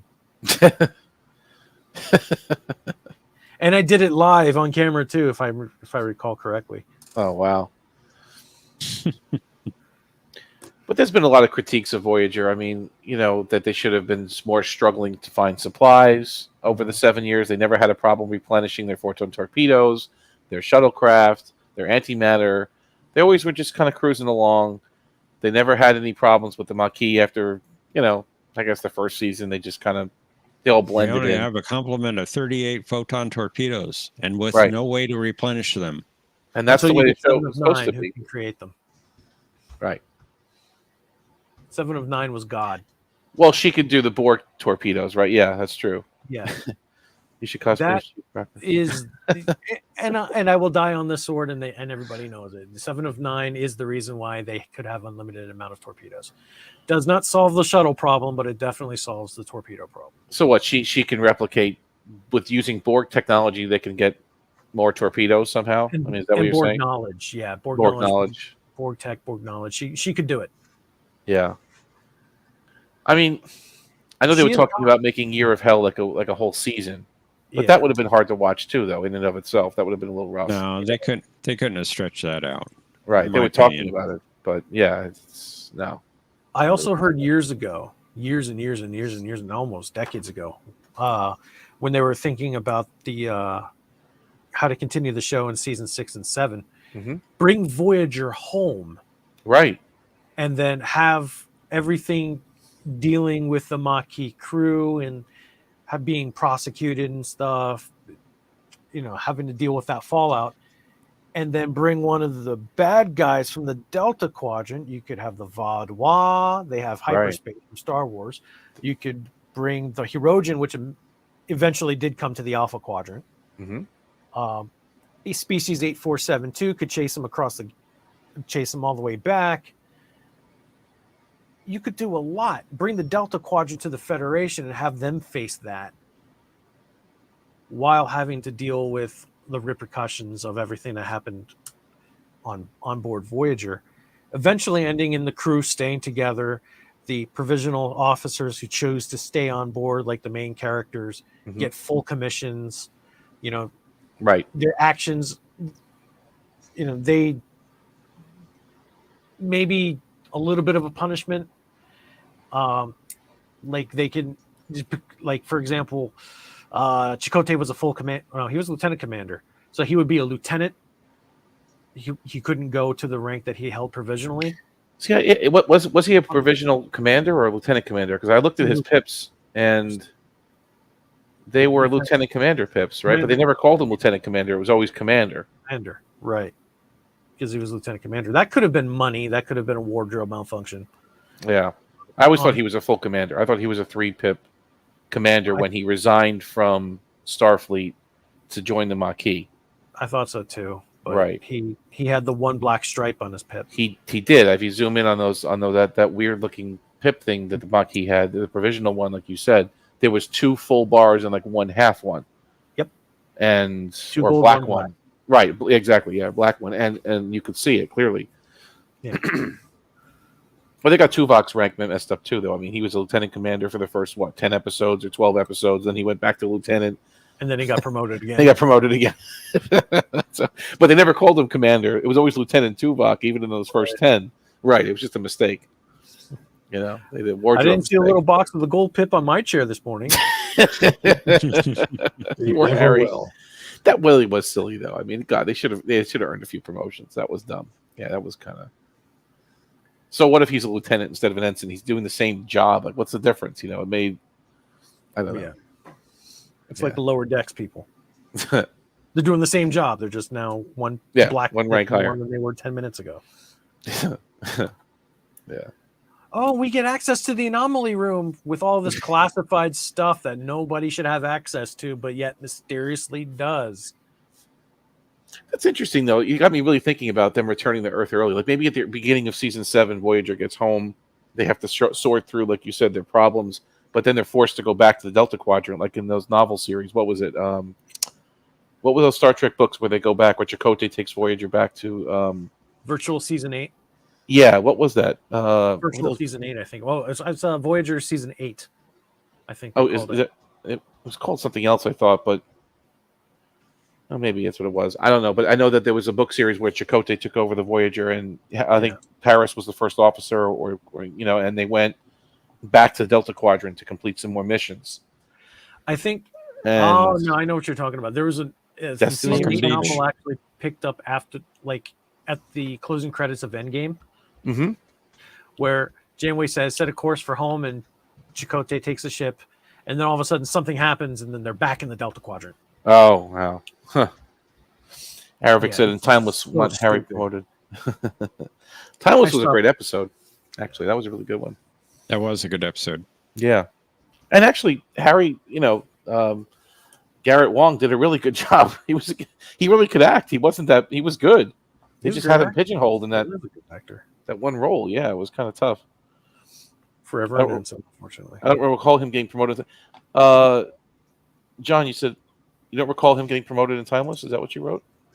Yes, Aravic asked me in Timeless, was Harry promoted, and I don't think he was. He spoke about it. He said he fell in love with the Admiral's daughter or something, and he got promoted to a lieutenant, and then he became a lieutenant. He went on a deep space mission. He talked about the timeline that got wiped out. The timeline got wiped out, but he talked about it with the doctor, right? He said, I fell in love with the Admiral's daughter. In fact, he wanted me to marry her, and he got promoted. I'm looking at it. He says, he did go on a deep space mission. He talks about the Admiral's daughter, but he never says he was promoted. I think he was promoted. Oh, that's interesting. Maybe I just inferred that in my head. So you're saying he still remained an ensign? I mean, it makes sense that he would get promoted in that situation, but he never actually mentioned it. He never actually mentioned it. Okay, I guess in my head I just imagined it. He was only promoted in Endgame, I guess, then, right? Was he promoted? Yeah, he he's was the captain. captain. Of the Rhode Island of the Yeah. Nova class ship, which is just kind of a small ship. Anyways, he doesn't even get a decent sized ship, right? He gets a Nova He class. gets a Nebula, or he gets a Nova. Yeah, refit Nova. Well, it's in poor my head Harry. canon that the reason Janeway knew she had to change the timeline is because Harry finally got promoted. Oh, you're captain. We can't have that. Oh. Of course not. To answer Trek reviewers' question, we don't talk about shitty games. Resurgence sucked. It was I don't know. absolute garbage. Yeah. It was a waste of money, and I wish I could get my money back for it. And I'm not being sarcastic. I hated it. No, I'm going to turn in, guys. Listen, guys, it's been a great stream. Thank you very Indeed. much. Thank Look forward you to for returning joining next us. week. I'm also going to make my second attempt to go get lunch. Tried to leave a half an hour ago, and I was still Don't here. starve to death. We don't want that. No, they're going to go kill some animals. Animals. Animals. In this day and age, it's perfectly fine, but back home, I'm a mass murderer. A ship called the Nightingale. He was an ensign, and the answer is full. Yeah, Harry does not. Yeah, He's not the poor brightest tool in Harry. the shed either. Poor Harry. Poor Harry. All right, guys. Listen, thank you. Great show, John, Professor. Thank you so Thanks much for as being always. here. Okay, We look guys. forward to seeing you back next week. I will be there. Yes. And Tokyo, please let's continue Tokyo. this. Yeah, I'll see what's We'd going on. love to have you both here. Yep. I'll see if Leif can stay back so I can come out. It's great. And we want to thank everyone in the chat as well. Yes, And you guys have been great tonight. You Seriously. guys need to come on the show and play the game. Stuff in the Trek chat. reviewer, some great questions here. Aravik, of course. And as a mod, I'll plug in for these guys here. If you're new here, hit that subscribe button. Click that like button too, so you can show John and Jeff some love. And you can buy John a coffee. Good if you wanted to. Indeed. And change your notifications for all notifications so you can see whenever John produces another video. And if you want to test your knowledge on Jeopnerdy, wait for John to publish these Star Trek compilation videos because most of those questions will appear on the show. Except tonight. Good number of them anyway. The Gach did. And I plugged you guys, so I'm out. Thanks for a great game. Tokyo. Thank you, guys. Tokyo. Take care. Good night, everybody. Thank you, Omni. We look forward to seeing you all back at our regular time next week, and also a question of track tomorrow, right, Professor? Tomorrow at 11 a.m. Eastern time. Hope you can be there. Question of Trek. Good. Once again, have a good night, everyone. Good night.